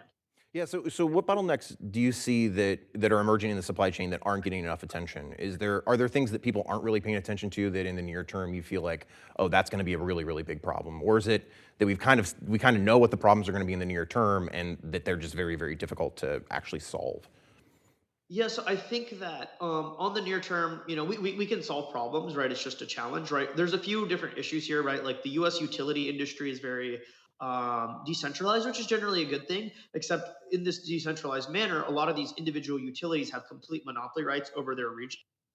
And so this is causing a lot of issues with building new power, building new transmission capacity. Local jurisdictions are really slowing this down. B, there's a lot of federal level permitting and issues which slow down the construction of power. And then sort of C is the general supply of natural gas turbines being extremely limited.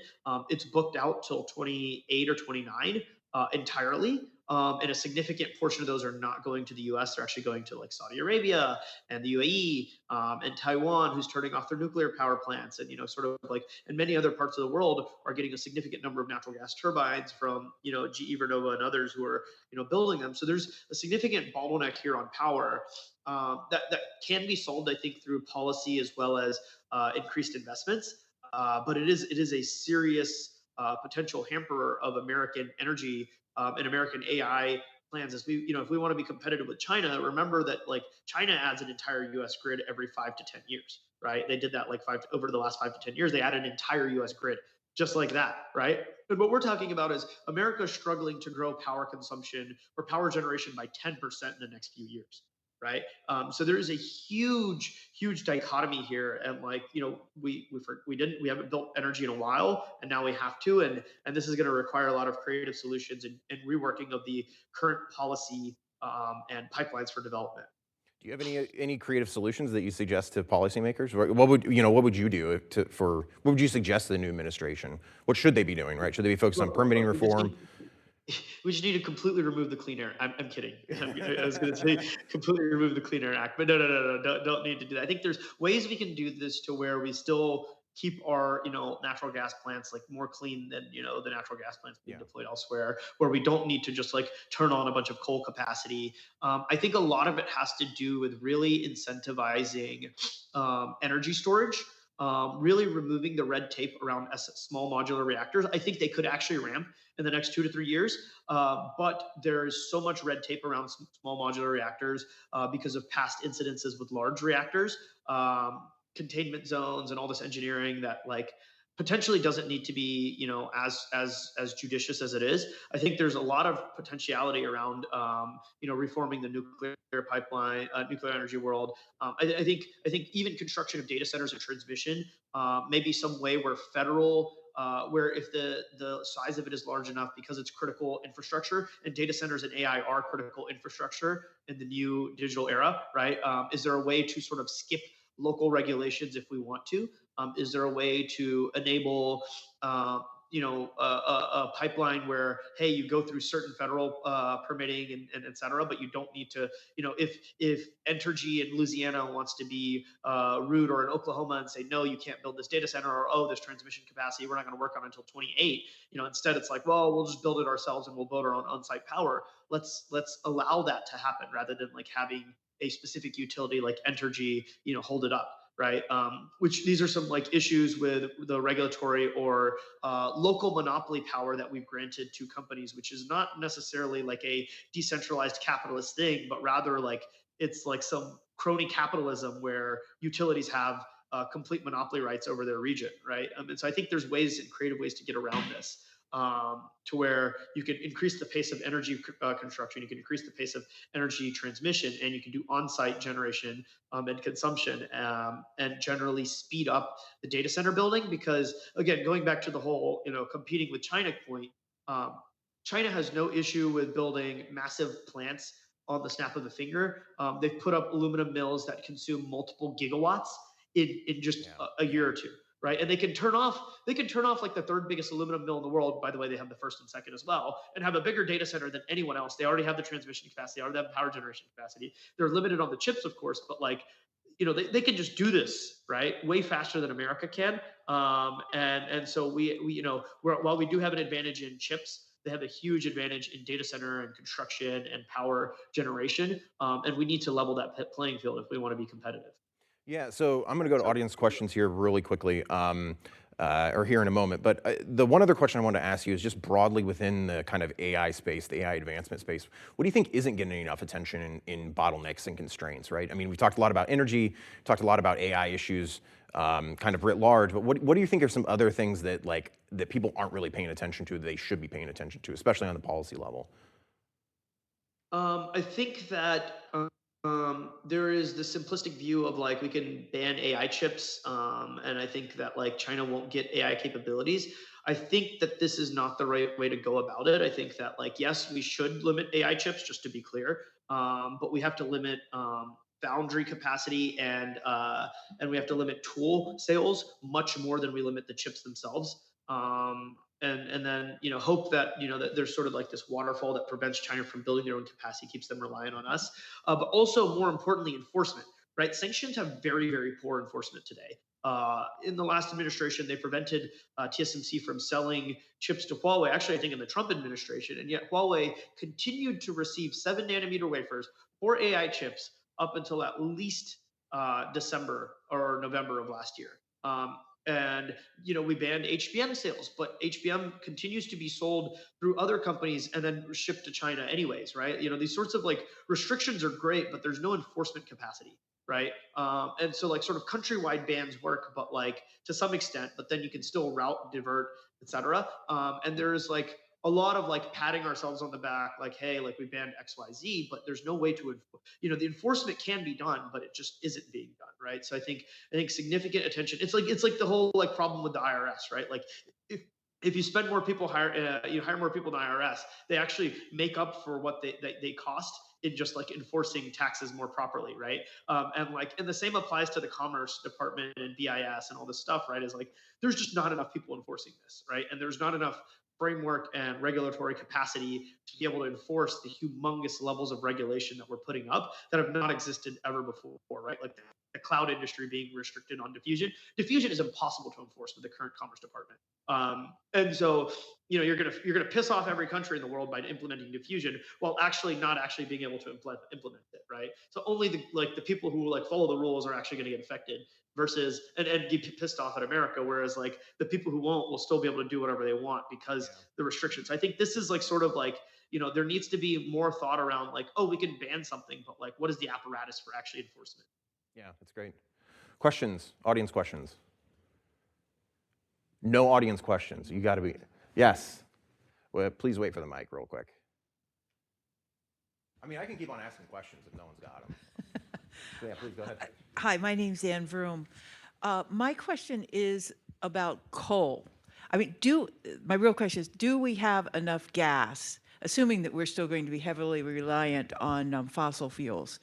Or do we need to relook at coal to really pump up our feedstock capacity? Thank you. Yeah, so we presented to this current administration just a few weeks ago at the White House, like sort of what happens with energy modeling if you account for all the gas turbines that are being deployed and don't turn off any more coal plants, and there's still a gap, right? Versus where data center capacity is going in energy generation, and you account for some renewable construction and energy storage, right? The problem is not the physical amount of coal or gas. We have plenty of gas. In fact, a lot of it is like flared off still, right? Because you just don't have the transmission or transportation capacity. The real issue is the turbines, right? We can't build enough turbines fast enough to enable the construction and / a lot of the turbines that are being built are shipped to other countries because they bought them, right? Like that is what it is, right? And so we do need coal, right? We need to not turn off any more coal plants, and yet still we will have a hole in terms of data center construction pace that we have going on versus energy, right? And so you already see this in Arizona. There is shutdown. There are GPUs that are not running because there's not enough power. In Utah, there are data center builds that are being delayed because there's not enough power, right?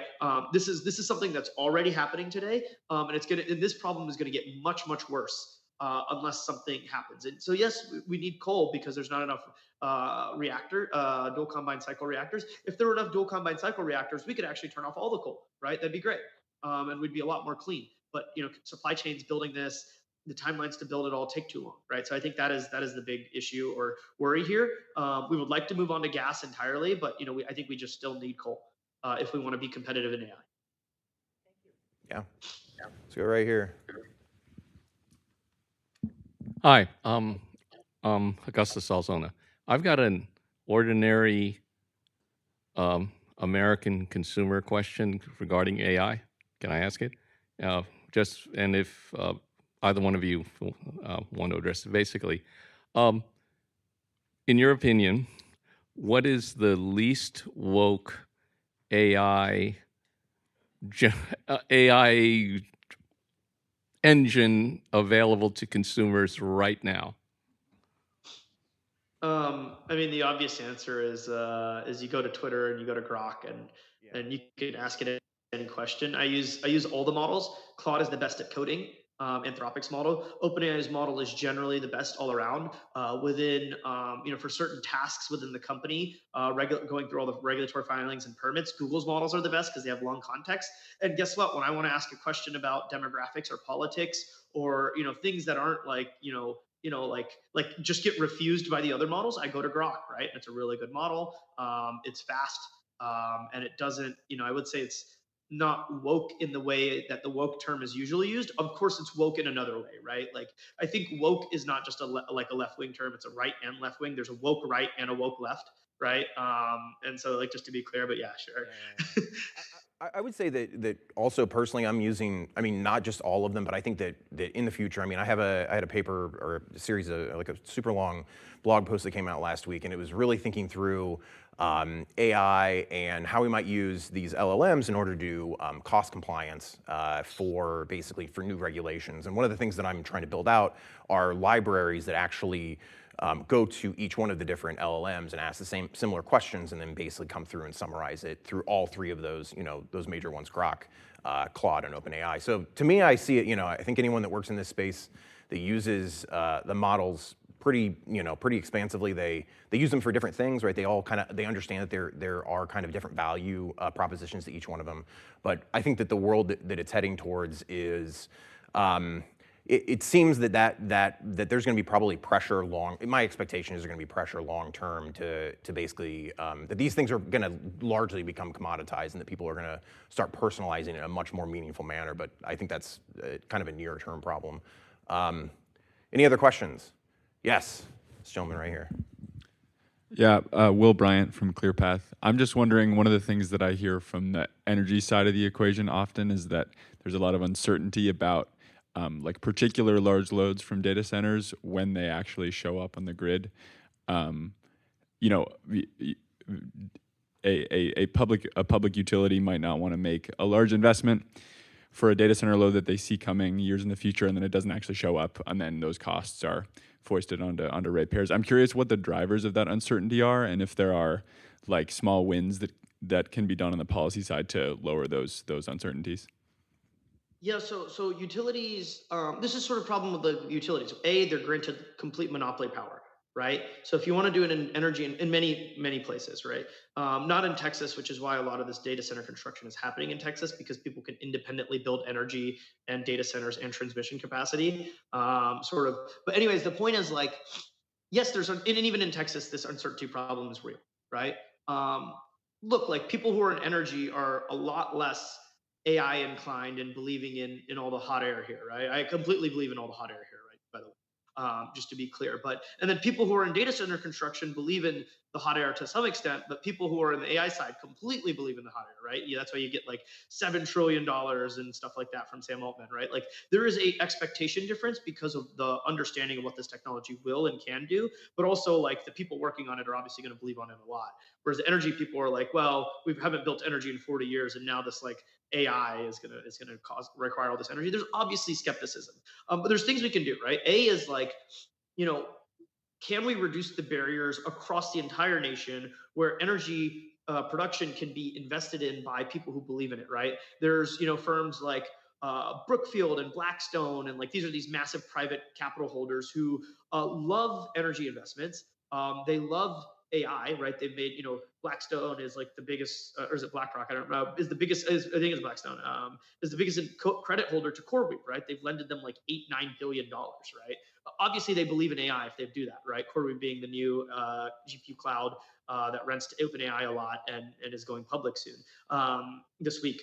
There's obviously investors who believe in this stuff, but they have no mechanism to invest, right? Like, it's held up by the utility. The utility wants complete control over it. The utility has complete control over it. Is there a way to break down the local monopolies to where, if I want to build a data center, I can also just build the power generation on site, and then have some transmission capacity connected to the data center? That way I can sell power back to the grid / buy from the grid when it makes sense to load balance, right? And to make the grid more stable.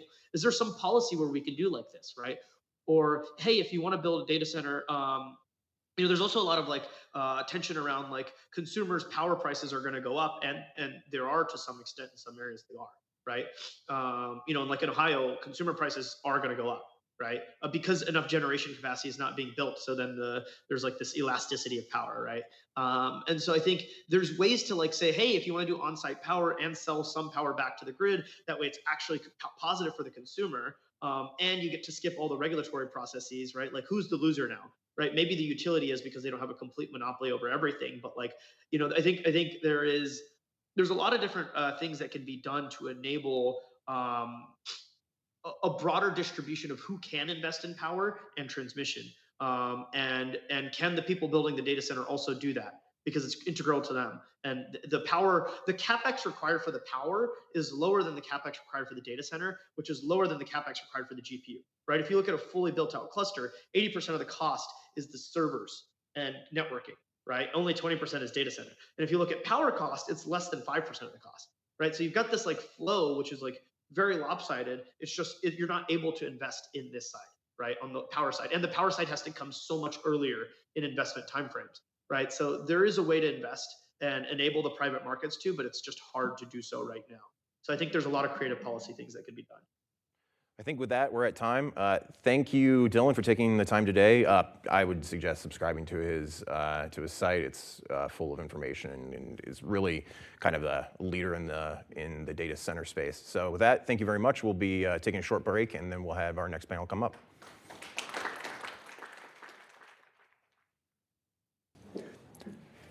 Okay, well, good afternoon, and welcome to our second panel, Business and Regulatory Implications. I'm Mark Jamison. I'm a non-resident senior fellow with AEI, and my day job is I direct the Public Utility Research Center at the University of Florida. So we want to have our second panel talk about some of the energy supply issues. We've talked a lot about the things with the data centers and what the needs are. We want to now talk with people who are leaders in the supply arena. And we're fortunate we have three good ones with us. And I'll just introduce them, then I'm gonna let them kind of unpack some of the things that they've heard. First, right to my immediate right is the Honorable Tricia Pridemore. She's a commissioner with the Georgia Public Service Commission. Don't tell Georgians I did that. That would, that'd be bad. She's also president of the National Association of Regulatory Utility Commissioners. She serves on a lot of boards in the energy industry, including the Electric Power Research Institute, the Gas Technology Institute, and Critical Consumer Issues Forum, and she serves on the advisory boards of 2 university research centers on energy issues. On the other end, we have Martin Hermann. He's the CEO of BrightNight, an entrepreneur and developer and a provider of electricity, emphasizing renewable power solutions. He created BrightNight in 2018, having previously founded 8 Minute Energy, working at Advent Solar and Intel, and co-founding CADUL. And then in the middle, we have Jose Esparza. He's a senior vice president, public policy at the Arizona Public Service. APS is Arizona's largest energy provider. He's been with the company for 25 years. Having previously worked at Southwest Gas. So Commissioner, Martin, and Jose, welcome. Thank you.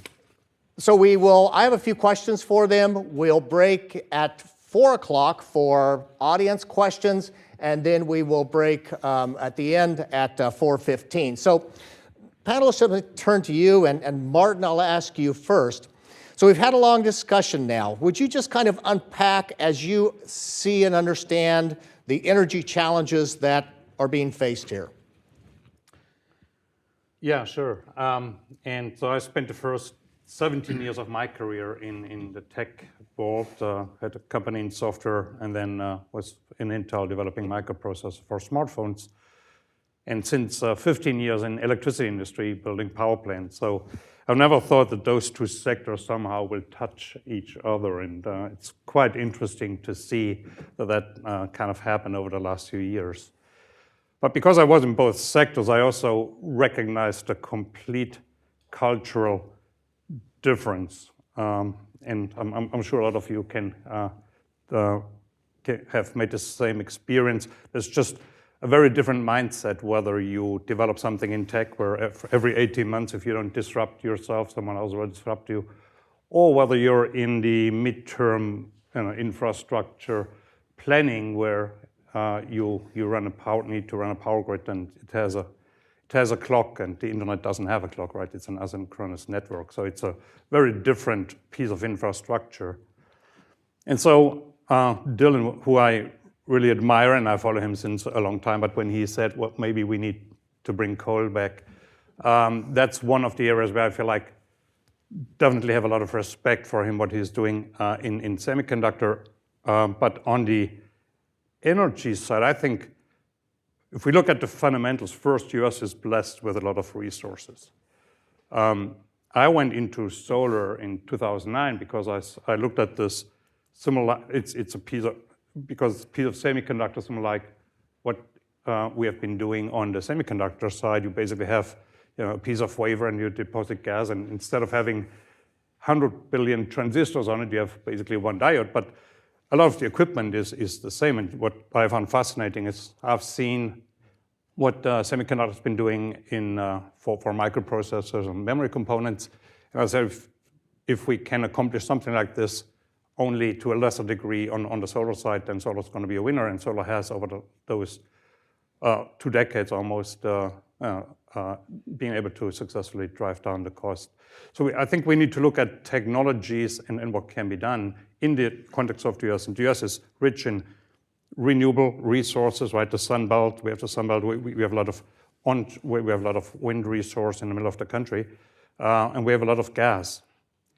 And we need to think about how can we, in a forward-looking way, combine that. And I don't think we need to revitalize coal, aside from the fact that it will be very hard to acquire investor who is investing into coal moving forward. We have done something similar.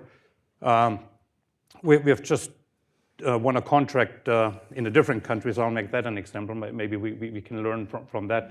The country is India.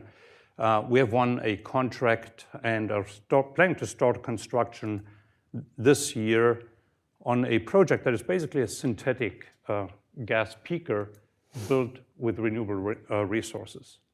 So what we're doing, this project is in Rajasthan, India.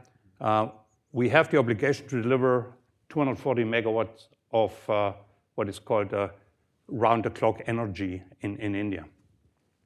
So in order to deliver 240 megawatts with a capacity factor of more than 70%, we're building about 400 megawatt of wind, about 200 to 300 megawatt of solar with a 300 megawatt hour battery.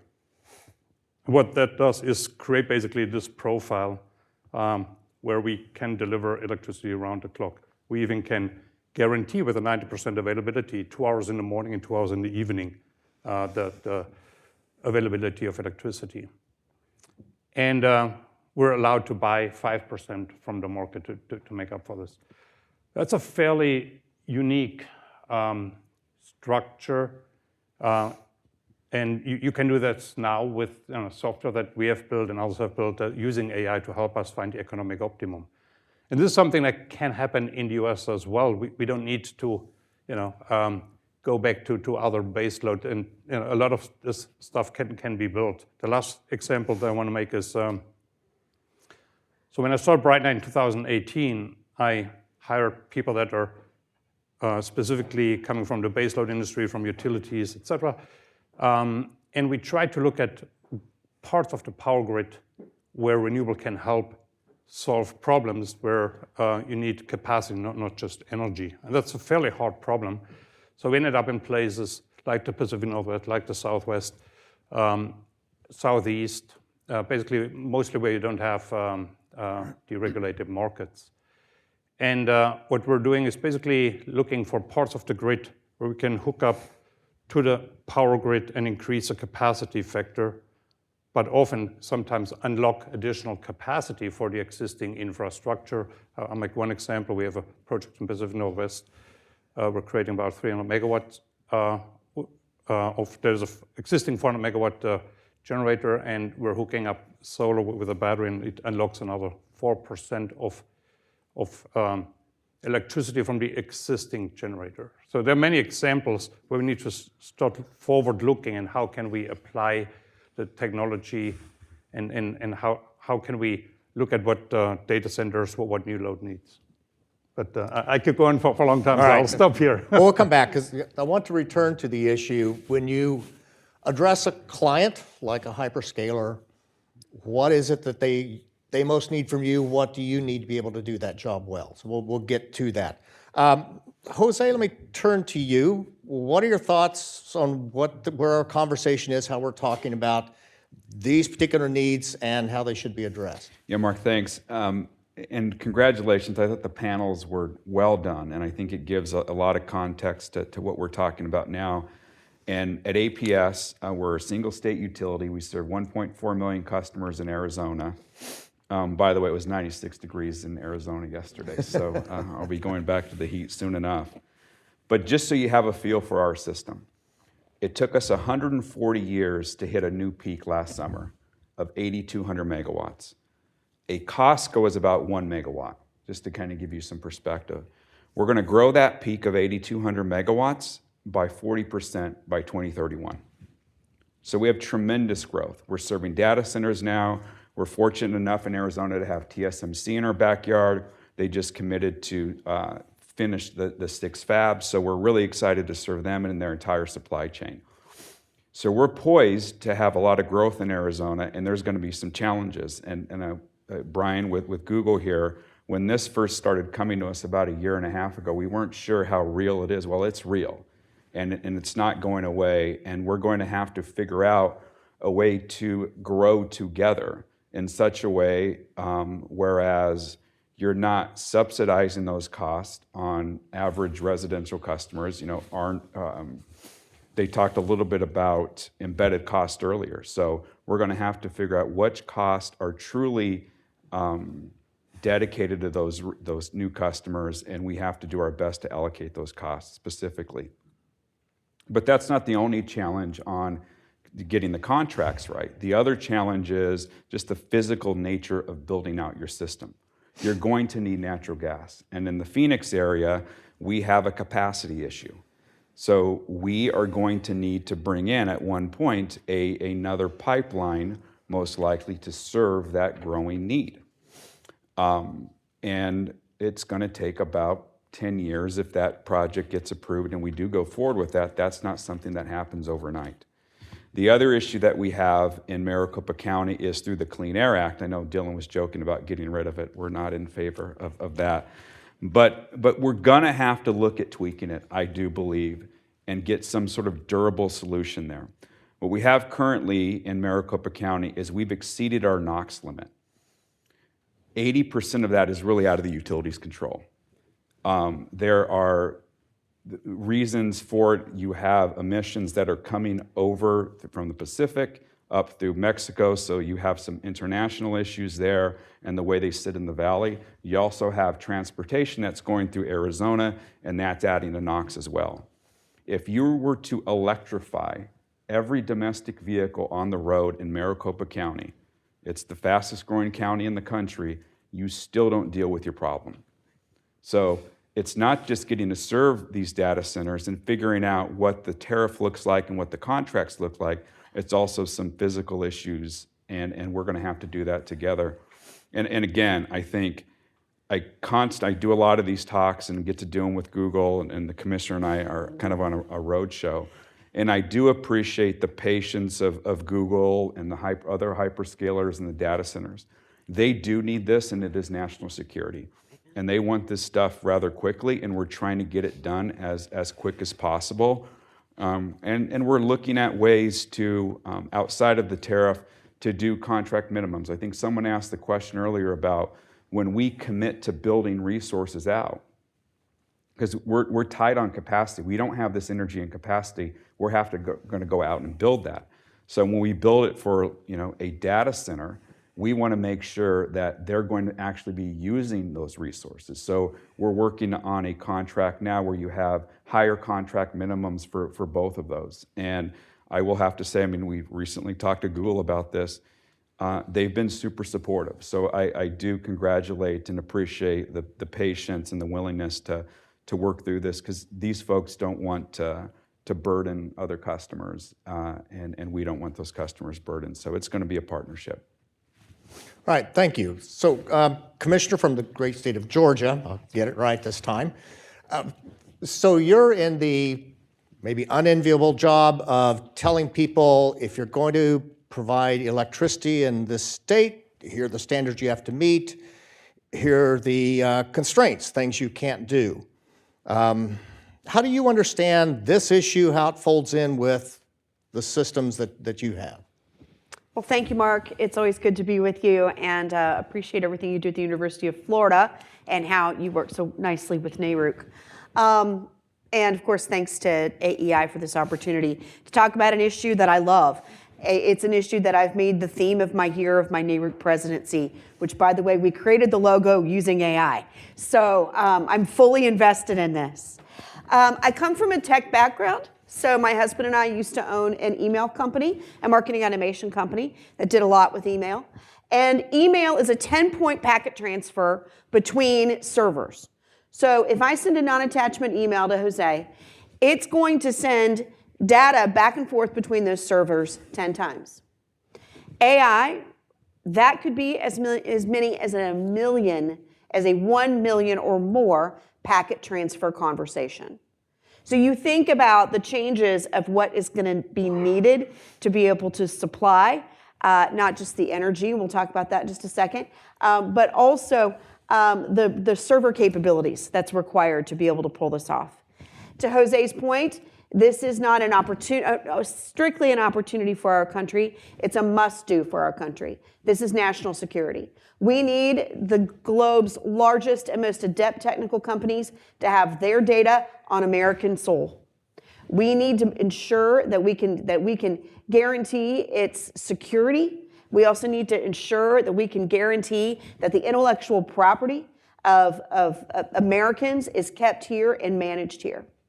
And so I'm very excited about this issue because I think that it also has a great opportunity on the utility side as well, because this is a once in a generation, or as we talk about it in Georgia, not since we all got air conditioners, have we seen this level of energy that's necessary. And so back in October of 2023, Georgia Power came to the Georgia Public Service Commission and said, we need more capacity. Now that was right after we just turned on Vogtle Units 3 and 4, our nation's first new nuclear units in 30 years. Needless to say, the 5 elected commissioners at the Georgia PSC laughed at them. We were like, after everything we've been through, this is how you treat us. And then they started to bring the customers. And then I in particular started to talk with the hyperscalers and understand what they were trying to accomplish, understand the demands and what they needed. And it became incredibly clear to me what we must do as a state. Georgia, for the last 12 years, has been the #1 state in which to do business, and if I don't say it, they dock my pay. But there's a reason for that. It's because that we recognize that you can build out a state and a state infrastructure that's a great place to live, work, and raise a family. But to do that, people got to work. And they've got to work, and they've got to work in fields that feed through your higher education system, that build this great ecosystem of a state that we call Georgia. So we embarked on an interim integrated resource plan. Usually those take us about a 3-year process. We're in the middle of another one right now with Georgia Power. And so they filed in October of 2023. The commission came back in a decision in April of 2024. So just right about 6 to 7 months of a time.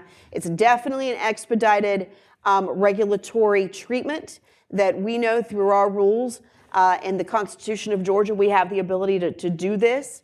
But we rose to the challenge of telling Georgia Power how they could build out 7,100 megawatts of new capacity to serve primarily data centers, hyperscalers, in addition to that, some new onshoring manufacturing. And we did it by breaking down red tape, regulatory barriers, the slowness that we hear all the time from regulatory environments. But we did it with the first mindset, first and foremost, is to protect the customer, to protect the residential and the standard C&I ratepayer across the Georgia Power customer base. And we did that by partnering with the hyperscalers to put them under long-term contracts with the state utility, with the utility and the state, and also to set out a construction scheduling cost mechanism to where they pay for it. Every hyperscaler in the state of Georgia is paying for the construction of their generation and their transmission, and they're also under a long-term contract, so that we've got that benefit of assurance that we can go back to the rest of the rate base and tell them this is how it's done. I think that we're able to do this because of our vertically integrated investor-owned market structure. The fact that we have two things that go with that market structure that are unique to Georgia. And you guys in Arizona have some of the customer choice pieces. But when a business customer comes to the state of Georgia, anything over a 600 kV customer, they have the ability to choose their provider. So those customer choice deals come out where Georgia Power, the EMCs, municipals, they'll bid to serve that customer. And then what makes that possible is we have a fully integrated transmission system that does not have redundancy within it, so that we're able to build out and have even though we operate off a territorial map, as most vertically integrated investor-owned states do, we're able to do that through an integrated transmission system where we're able to optimize the system to the benefit of customers. We're also able to do that because we can operate choice, so that the customer's also always getting the best deal that they possibly can. So on the generation front, Georgia Power is still a very diversified portfolio. We're proud of that diversity. We still operate coal, nuclear. We now have the largest clean energy nuclear site in the country. Sorry, Jose. But we want to see more of it, and we need more of it. Long term, whether it's the large scale AP1000s or SMRs, I don't care. I want as much of it as we can get because it allows us to provide assurances within our system. We also are number 4 in the country for utility scale solar. Love solar, but it's still part-time for me. I need full-time. I operate 2 reserve margins, one in the summer, one in the winter. For me to operate those 2 reserve margins, I've got to have consistency and reliability. We're doing batteries with that. In that 7,100 megawatts, 1,000 of it was battery storage. We're still operating off supply chain issues on solar. It was mentioned in the previous panel about supply chain issues on gas. I've got the same issues on solar and batteries. But batteries, I'll tell you though, the best thing I'm able to buy right now is still a 4-hour lithium-ion battery. I don't know where y'all live, but in Georgia, it's dark 10 hours a day. And so I've got to be able to make up that difference and make up that gap. We're doing that primarily with gas. 50% of the generation fleet is natural gas, with more to come. And the reason that gas is such an integral part of this for us in Georgia, and to Jose's point, we need a third pipeline as well, is that it is American fuel. There is consistency to it. We know that we can access it when we need it. We can pull it out of the Permian. We can pull it out of the Gulf. We can pull it out of the natural gas regions up in Pennsylvania and West Virginia because we've got the pipeline infrastructure to do it. What we need now is for Washington to break down the permitting barriers so that we can provision pipelines faster. And I think, I've been in this job for 7 years, and I think this is really the very first time that I have seen a national call consistently for new pipeline infrastructure, recognizing that these are long-term challenges that we have, and that natural gas is a great, not just a bridge fuel, but a great way for us to fuel going forward. We are doing a lot of this work with NARUC, and I was honored to be elected a NARUC president at our convention back in November. My reign of good times ends this November, but we're going to spend this year talking about this very issue and trying to help more state commissions get more nimble, get faster, understand the challenges that are before us as a country and rise to the occasion. We've got utilities that want to work. We've got RTOs and ISOs that want to work. We certainly have customers that want to work. And I think that a great way for us to do that is to leverage the role of the state commissioner to see that happen. NARUC, we're doing a thing called the New Demand Roundtable. My friend Catherine Klein with NARUC is here. And the purpose of the New Demand Roundtable is to take 7 state commissioners. We're doing this 3 times this year. 7 state commissioners, 7 representatives of utilities, RTOs, ISOs, and 7 hyperscalers or mega users. We had our very first one in DC. Jose served on that, did an awesome job. So for almost 3 hours, we get these 21 people in a room together, and they basically food fight over what's real and what's not real. And it's providing a method for state commissioners to get more comfortable with this process, to understand that this load is genuine and that it is coming and how they can play a role in it. More often, we've got 40 states that are appointed, 10 states that are elected amongst state commissions. You know, if they're not hearing it from their governor or from their legislature, they don't recognize that maybe it's to come. We still have some state commissions that operate like judicial panels. So, you know, they're just calling balls and strikes on an individual docket.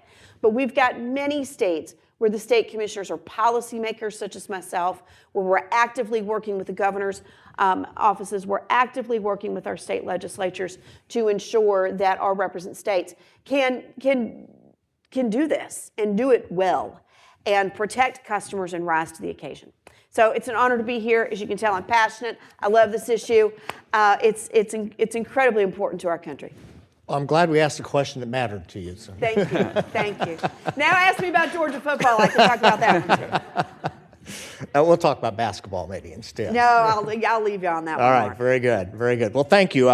Eventually, I want to return to that issue of the role of the regulator in this, because when a company and a customer are dealing with each other, it does make it more awkward, slows things down to have a government official involved. So we want to talk about that some. But Martin, let me go back to you. So we've heard earlier about this gap between what we can supply in energy and what people want in energy, this difficulty of the amount of time, because the data centers they're in a competitive market. And there are people that are ramping up the energy and getting job done. So when you talk with them as your clients, as your customers, what are the important things that you need to be able to do for them, and what has to be true for you in order to be able to respond to them? Right, yes. Good question. Nothing will surprise you here. So first, when we talk to data center customer, number one is time to market. When can I build the first data center? How fast can I get online? And then if it's a new location, how large can I scale up that location? Because no one want to build 100 megawatt in a remote location or start a new data center campus for 100 megawatt. And so we're working on the next batch of projects. There are 7 projects where we believe we can deliver 3 gigawatts of projects by 28. And those projects, we started as renewable projects with battery, but now, since the new administration in place, we added gas to it. So we believe that a good bunch of that will be able to get into COD by 28 and about 8 gigawatts by 2030. The challenge that we have, as well as data center companies, of course, certainty, right? So we believe that a hybridization of solar, battery, and gas is very favorable mix of building blocks, because solar gets you low-cost energy. The battery gives you a fast response, and gas gives you the reliability where you can get up to. So we haven't really built these hybridized assets because obviously gas was off the table. But you know, we're kind of as IPPs in this framework where we don't know how long we'll have renewable tax credits on the renewable side, right? So there's some lack of clarity there and certainty.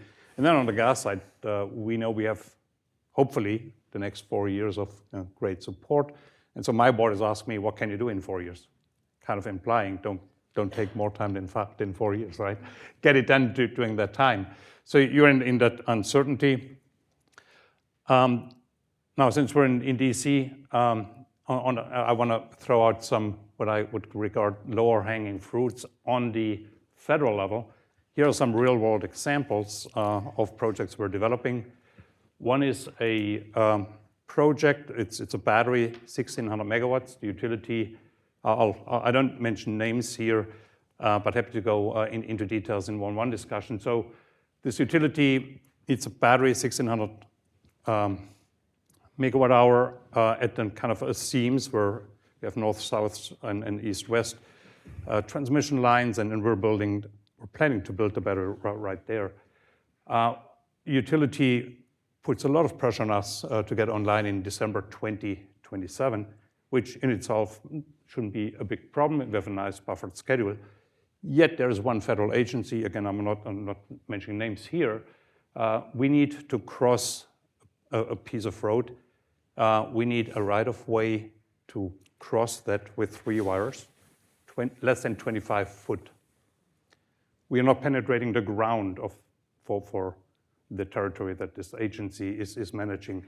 We're in year 2 and still don't have an answer on less than 25 foot. That's like, if we're in it for 2 years and we need a month per foot.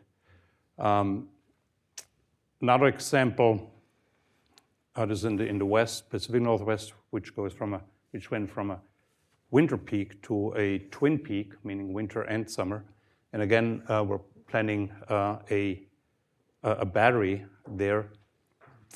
We need a study also from a federal agency. The study is like engineering study, takes literally 2 days. Our team has sent a long time ago, and the results are clean, but obviously this study has to be done by that federal agency. We're also in year 2. They do not talk to us until they have a program manager on this project. We were promised to have a project manager about 6 months ago. We still don't have a project manager. If we don't get that study completed by the agency in the next 6 months, then the whole project will push out by another 12 months. These are low-hanging fruits. There's another one where I just talked about that peaker in India, that you combine solar, wind, and a battery, and you get a 73% capacity factor. We could do that we've actually planned that in one part of the country where the resource mix is quite favorable. Yet another federal agency is just, we're on that project since 2021, and we're far from being able to say whether we can COD in 28 or 29. I'll come back to India, which is a bureaucratic monster.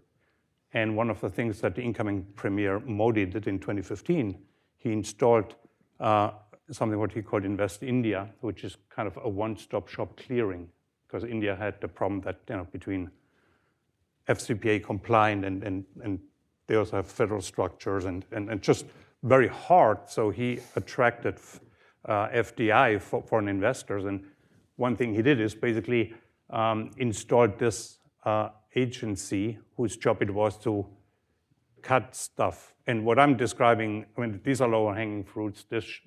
No infrastructure project should be slowed down by stuff like this, and this is, we as an industry fight with this. So this is easy to solve, and if I had a wish, then that would be one of my wishes.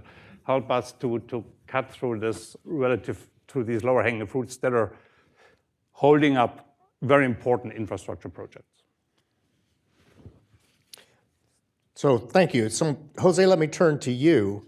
You're from a more traditional utility. Mm-hmm. As you think about engaging with the data centers, what you can deliver to them and what you need to be able to do that, how is your situation different from Martin's as an entrepreneur, independent power producer? Yeah, from a kind of a risk perspective, I should mention that from a utility perspective, our biggest risk right now, this isn't about it, but wildfire is the biggest risk, the utility industry, the electric utility industry.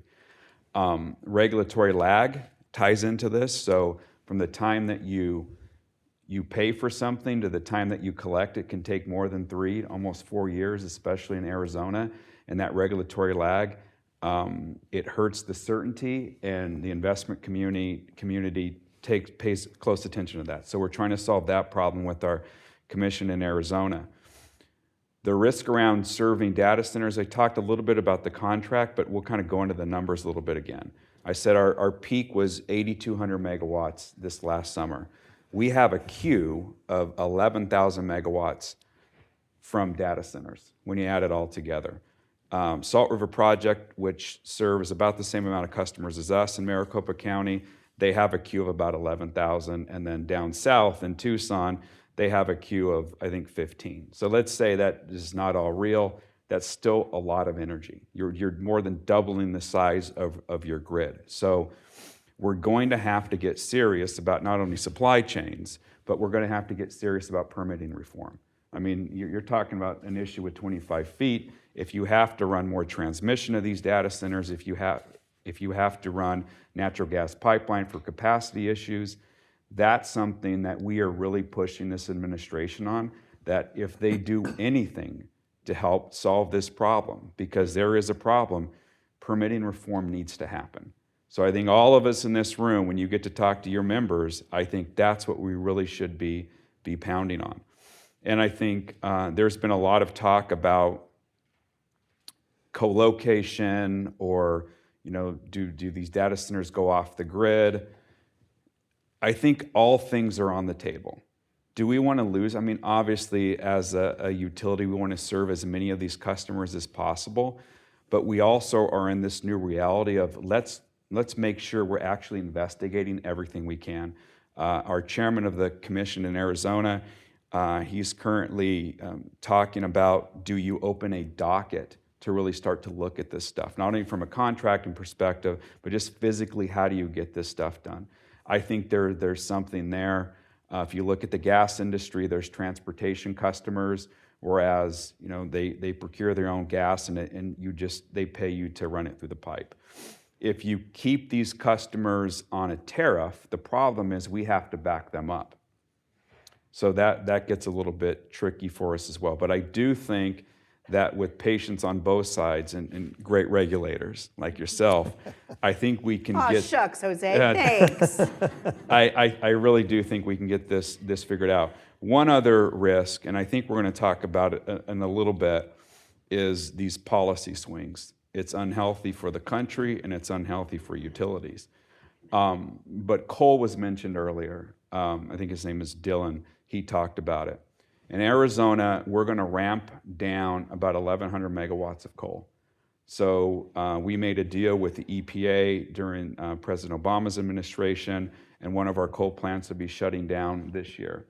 We're going to exit our final plant at the Navajo Nation in 31. So we feel that we can do that in a reliable manner. Ramping off 1,100 megawatts is not the reason we can't serve these data centers. Right?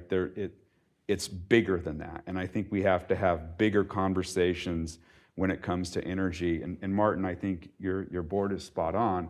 We do have to have an all-in approach. I mean, that's what we have at APS.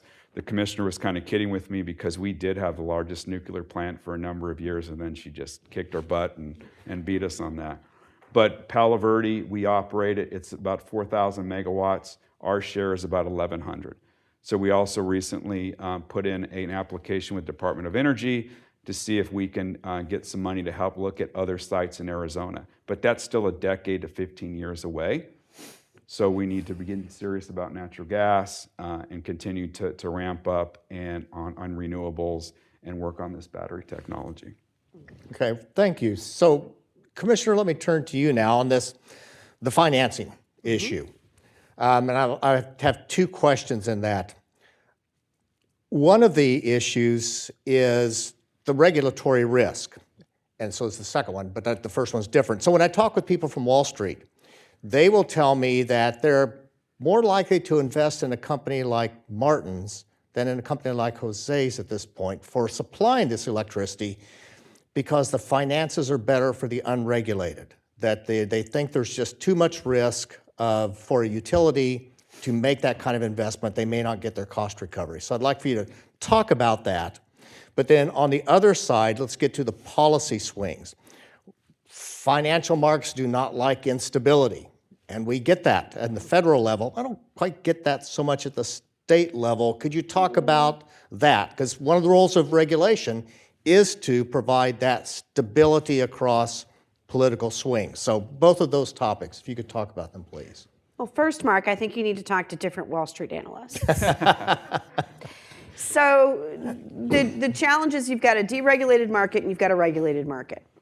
In the regulated market, it provides the single thing that Wall Street likes the most, which is consistency. It's why I spend a lot of time talking with Wall Street analysts. So do my colleagues.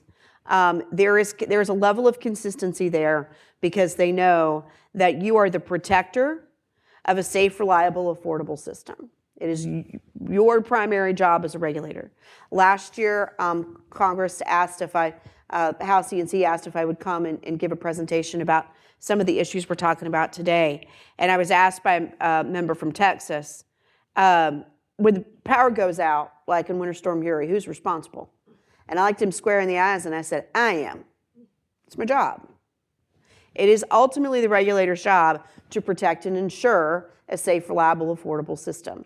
You have that level of consistency when you keep the state and you keep the regulator actively involved in comprehensive integrated resource planning, actively involved in rate making. When you remove that authority from the state and from the state commission, then what the market's going to determine? I mean, I love a market. I'm a free market capitalist all day long. But I know that to be a free market capitalist, what's the one primary thing that I need? The lights had better come on. So if you look at the provisioning of energy as a necessary part of your state functioning, of your country functioning, you look at it in a completely different way. So I think from a financial perspective, we, of course, still see large capital investments into vertically integrated states, such as my own, such as Jose's. I also think that you're seeing sort of I'll call it the fast money in the deregulated states because they think that there's an immediate opportunity. Supply chains are holding us all back. To Arne's point earlier, though, about the pool and the size of the pool, and do you put a whale in the pool? I would challenge you to not look at it that way and say, let's build a bigger pool. Let's make the pool bigger. We have the ability in a vertically integrated investor-owned state to make a bigger pool where we can put multiple whales in that pool. And we can do it faster, and we still have controls and price controls that exist that protect customers and ensure the reliability of the system. So. All right. Thank you. So, Jose, let me ask you about the policy swings. So when you talk with your investors, you make investment plans, you want to be able to look out farther than just what's going to happen over the next 4 years. You want to look out 20, 30 years. How do you manage that, and what would be your thoughts on how that should be managed outside of your system, within the regulatory system? Yeah, so I think two things there, and I mentioned regulatory lag. I think when we talk to investors, they want us to be able to recover the capital that we spend as quickly as possible. So we're spending about $2 billion a year right now just to run our system. And that's not including all the capital we're going to have to spend going forward to serve these new customers. And again, for us, it's not just about data centers. And I think the data centers are getting all the blame because there's a lot of it coming. But like I said, in Arizona, TSMC is not a small load, and all the supply chain around them. We just have growing states that we serve. So we need to fix the regulatory lag issue, and our commission adopted what they call formula rate, not to get into it here, but it's a different type of rate design that allows you concurrent recovery or to true up your cost every year. And we'll be filing a case at one point because that's how you have to get that approved. So that needs to be a focus. I talked about wildfire. We probably should have a panel on that at one point here at AEI, but investors are paying close attention to that. And then finally, on the policy swings, if you look at the last administration, and this is no joke, we received a call from the climate office one day, and they were asking, are we doing everything we can with our natural gas plants? And they didn't say to ramp them down, but they were looking for things that weren't there. That's not going to work for us. And to the governor's credit, Governor Hobbs, who was a Democrat, she pushed back and said, we're not going to shutter anything that we have currently running because it gets hot in Arizona, and we need to continue to serve reliable power. And then enter the Trump administration, and they're far more accepting of natural gas. So in the next administration, if it happens to be a Democrat, we can't swing back the other way. So when we're in a room and we're making decisions about what do you do with natural gas capacity, do you build more natural gas plants, what do you do with nuclear, we have to make that decision looking at that to two prisms. The first is we have an elected commission in Arizona. And the commission that we have right now is super constructive. Who knows what happens in 2 to 4 years? You can get another non-constructive commission. So the decisions we're making right now need to be durable with them as well. So that's always in the back of our mind. And if, let's say, a new pipeline comes to Georgia or to Arizona, does another administration look at that and say, well, let's just halt. Sierra Club's going to sue, so we're going to let these, we're going to stop construction.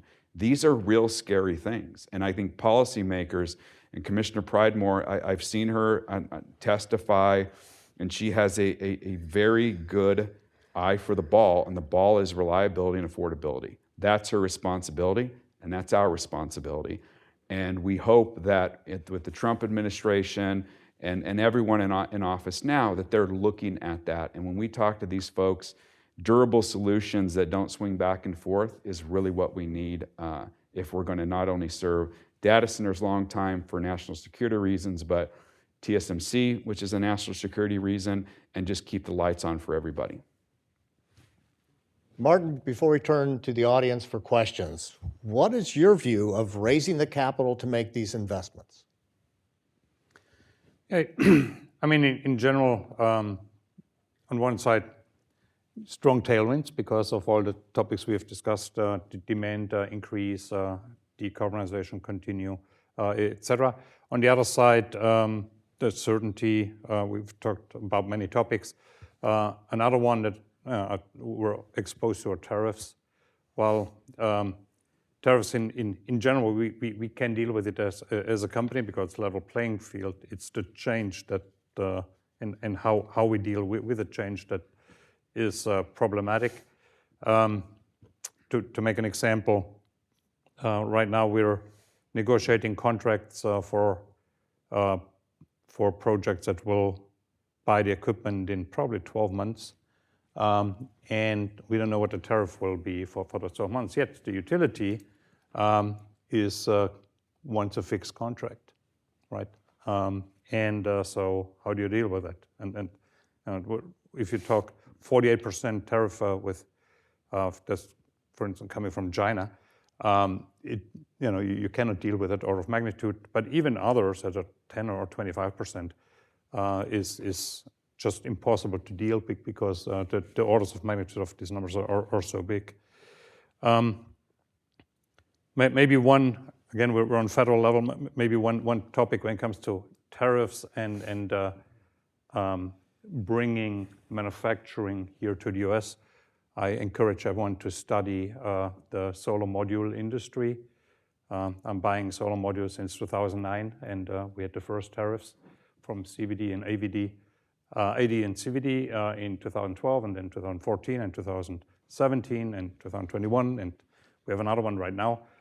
Makes your head spin in terms of the exposure. So, and the idea was, okay, it should ignite bringing manufacturing here. It did ignite some manufacturing. I've done the math last year about the price that the ratepayer has been paying through the fact that these tariffs had increased the equipment price relative to the market, to the market cap of the companies that are producing, and it's like the price that the ratepayer paid is a multiple, like 5-6x of the value that has been created in the industry. Plus, what we're also getting is basically the same technology that is produced in the same equipment, everything that is produced in China is basically built here. And if you just use equipment by equipment, you cannot really outpace someone who has a 20x larger equipment base and trying to do here. Plus, it's not really playing to the strength of America, and the US, which is being innovative. So if we want to bring, if someone would have said in 2012, we want to bring manufacturing for solar modules here, it would have been much smarter to say, okay, why don't we put some national labs on it, supercharge the next generation, and then put incentives there to leapfrog ahead and then bring the next generation. And we probably would have by now a very healthy module industry that has outpaced China on technology and innovation rather than just carbon copy and bringing the equipment, using the same equipment in China. Hopefully that's something to be learned for, the larger theme of what the administration is trying to pursue. We're bringing manufacturing to the US. Can I bring one thing up? Sure. Martin reminded me. So on the tariff, just kind of level set, and I don't want to get in trouble with the Trump administration, so don't tell anybody. But if tariffs were to go up, and Martin's, the cost of your equipment goes up, that means when we do a purchase power agreement with you all, the price goes up to the customer. So I mean, I think we have to keep that in mind. And IRA, we really have benefited from the battery storage and the production tax credit for solar. It's brought the cost down, and it's affordable. So we are looking at what happens with that, because we do have an all-in approach. So I think those two things are something that the industry is looking at too. Okay, well, thank you by very the way, much. The rule of thumb is 1 cent per kilowatt hour of solar produced. So if you go back and add all the I'm going to hold you to that number when we see your contract. yeah, it's $10 per megawatt hour. So you add it all up over the last 10 years. It's a gigantic number that the ratepayer is basically paying for the fact that a solar module right now is 9 cents on the market. In the world market, in the US, we pay 25. All right, very good. So questions from the audience? Anyone? All right, we'll start up here, then we'll go back to you.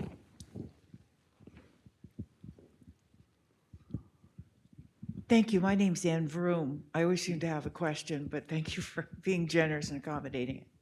About the permitting reform, I recall that back in 2020, in the Omnibus Reconciliation Bill, there were huge sections about, jump-starting permitting reforms, directives to the National Academy of Science, putting together advisory councils, et cetera, et cetera. Why and what about permitting reform is not so difficult? I understand it's complex, but what is the logjam on it? Why doesn't something go forward, or is this just going to be a constant issue? I want to answer, but I think your answer is going to be way better than mine. So you go first. Courts. Courts. Because if I want to build a pipeline, or if I want to build a new transmission for electricity, immediately you go into that project knowing we're going to court. Sierra Club's going to sue us. Every Tom, Dick, and Harry and Jane's going to sue us, and it bogs the whole process down. There has to be a resolution to this, with the recognition that you're going to protect people, but the courts they've been weaponized.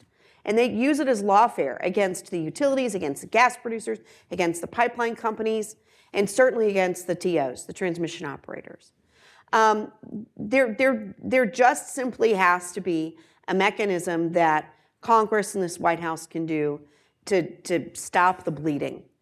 I'll also say that on federal regulatory matters, I don't know if you saw yesterday where PJM went to FERC and said, okay, we want to do co-location. We're getting asked for it. And we've got these colo generators that want to be able to serve Brian and his colleagues. But everything that we bring to you gets rejected. And I think that PJM was really smart this time by just looking at the FERC and saying, what do you want in it? What do you want from us? We want to do this. We think you want to do this. Everybody wants to get married. What's it going to take? And I really think that was a smart way of approaching it for PJM, because they've just been mired down in rejection. And I just think the world of Chairman Christie, and I think that this FERC is going to actively move on these cases and move these dockets to get this generation built. So there's a lot of opportunity in permitting reform, but I think the biggest piece of it is the weaponization of the courts has gone on for too long. Yeah, and I think obviously politics gets in the way as well. Senator Manchin last year was looking at a permitting reform bill, and that thing started to melt down because of politics. I think you have the environmental community doesn't like aspects of the bill, and then Republicans start to drop off when you start to add too much of that stuff on.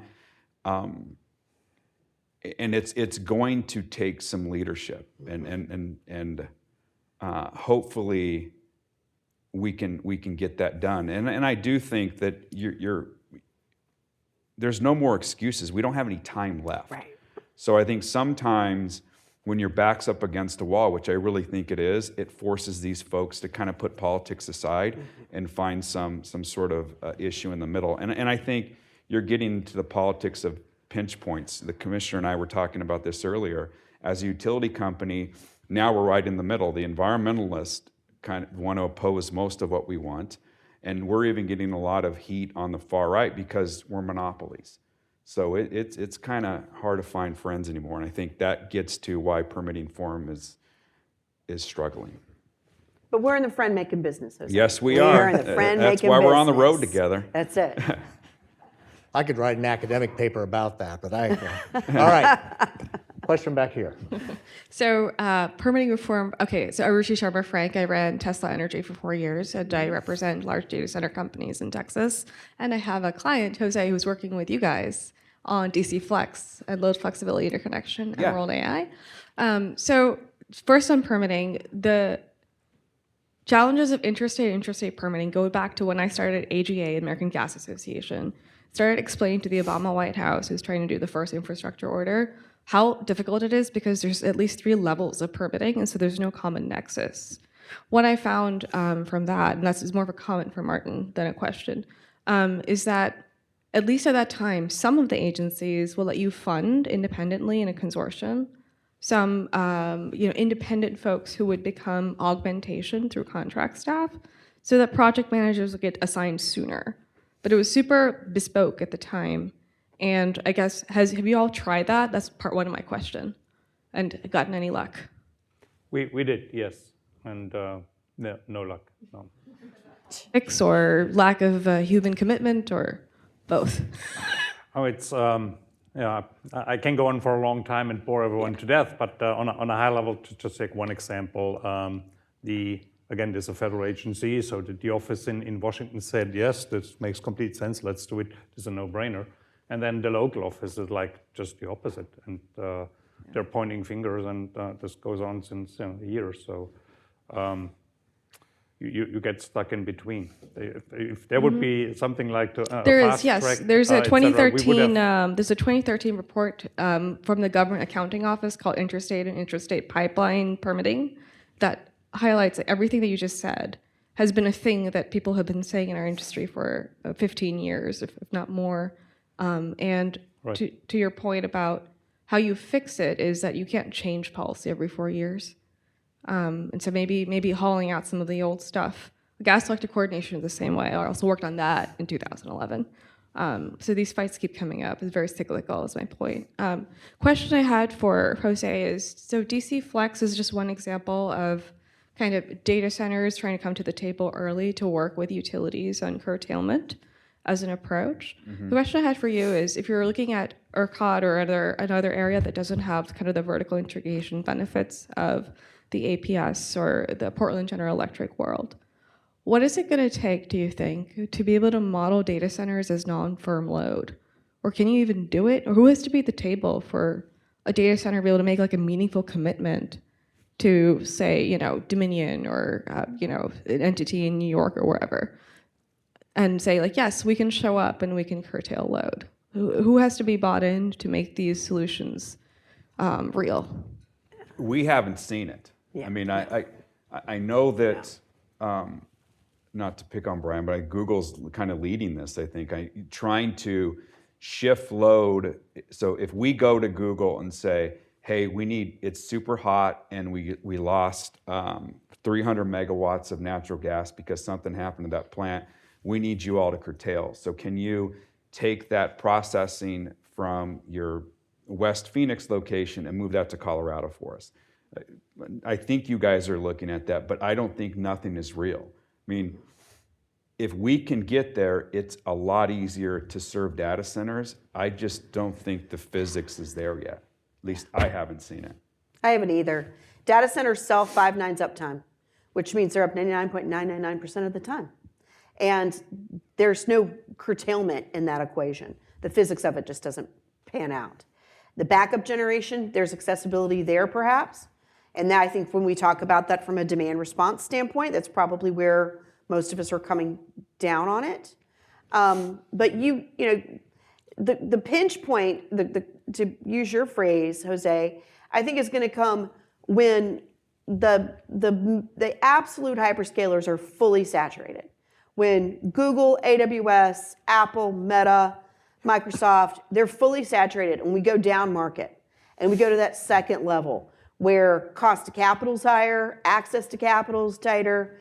I think then that's where what you're talking about is going to probably become a bigger part of the equation, unless you're mining Bitcoin, and then I think that curtailment's on the table. All right, so we have a question over here, and then I'll let each of you have one final statement, please. You're covered already. All right, very good. You started to have your hand up again, though. Did you have something to ask? Yeah, Commissioner Pridemore, I think before that happens for level 2, what I've heard is that the level 2 data center loads are just going to go full whole hog private. Is that realistic to you? That they're going to just make off-grid solutions? I think it's nuts, but... No, because you're still going to have second tier that's going to want reliability. You're still going to have second tier that's going to want to be a part of the grid for reliability purposes and redundancy purposes. I also think, too, that the second tier will likely come with partnerships. I mean, those are the conversations that I'm having with the hyperscalers. I think that the partnership consideration will be pretty high. All right, well, thank the audience for your questions. Final words, we'll go with Martin, Jose, and then Commissioner. Regulators always get the last word, so you'll get the last one. Go ahead. Sure, yeah, we talked a lot about obstacles today. Generally, I'm very bullish, especially for the US, who is leading in technology, who has a lot of resources, who has always shown a lot of innovative creativity. And so I think we have all the ingredients. We just need to make sure we align them in the right way. One last point, we talked about AI as a load coming in. When I started the company, we also started software. And we're using that software. It's obviously using a lot of AI components, but it helps us to find, for instance, economic optimums of these fairly complex hybridized assets for solar and wind and a battery, or solar wind battery and a gas plant, or a hydro dam. We're connecting to a hydro dam, etc. So it also helps while AI is increasing the load. AI also at the same time helps us. We actually have done a study with Jose's company like 2 years ago, how to at one of our projects in Arizona, to try to understand how can we bring in load in an area that is fairly constrained. It wasn't data center load, so it was easier in terms of the throttling down the demand. But AI clearly helps us to find economic optimism of all these complex problems. Yeah, just thanks for having me today. I mean, these are always good because you get to deal with folks that you have before and meet new friends and really learn from all the panelists a little bit earlier. I'm actually pretty optimistic that we can get this figured out. I think we can get the tariffs/contract piece figured out, so we're allocating costs as directly as possible. I think the physics piece is going to be tougher, but I do think we can get there. I mean, that's what America does, and we've always done as a country, is you're put a problem in front of us, and we get together and we figure it out. And I think having a partner such as Google and Microsoft and Amazon, there's a lot of smart folks over there. And I think that we can take the utility industry and the tech industry and come together and find a solution at the end of the day. So I'm glad I'm in this spot, because I'm not sure that we would have had this 10 years ago or 10 years from now. So it's an exciting time to be in the industry. Very good. Commissioner. I'm also glad I'm in this spot. First, thanks to AEI for the opportunity to share my passion for this subject. And I want to just encourage you. I know I'm standing between you and a cocktail right now, but I want to encourage you that we constantly look for problems. We constantly can identify challenges. But at the end of this, it's up to us as Americans to make this happen. It's up to us as Americans to rise to the occasion. It's up to us to be able to serve the needs of the technology companies and be the global leader in AI that Levi and the guys at Nvidia and the others are trying to make possible. We simply must do this. And so I want to encourage you in this conversation that you'll encourage others as well. There's no other country that God ever created that would allow us to have this type of amazing opportunity. And shame on us if we don't take care of it. So, thanks. All right, thank you, Commissioner. So to Martin, to Jose, to Commissioner, really appreciate everything that you've said, everything you've contributed. I've learned a lot, and I'm sure our audience has as well, too. And thank you to our audience. Thank you to Lynn and to Will for putting this all together. I just appreciate the opportunities to think and to talk and to learn so we can make good progress on the challenges we face in this country. Let me say we have a reception in the hallway. The commissioner promised cocktails. I don't know if Lynn's paying for cocktails. I don't know if I've just... Somebody's... This will all figure make... you all will have a cocktail at some point this evening, so I don't know. It'll all make a lot more sense after 2 cocktails. All right? Well, thank you all very much for your kind attention, and we'll see you again soon.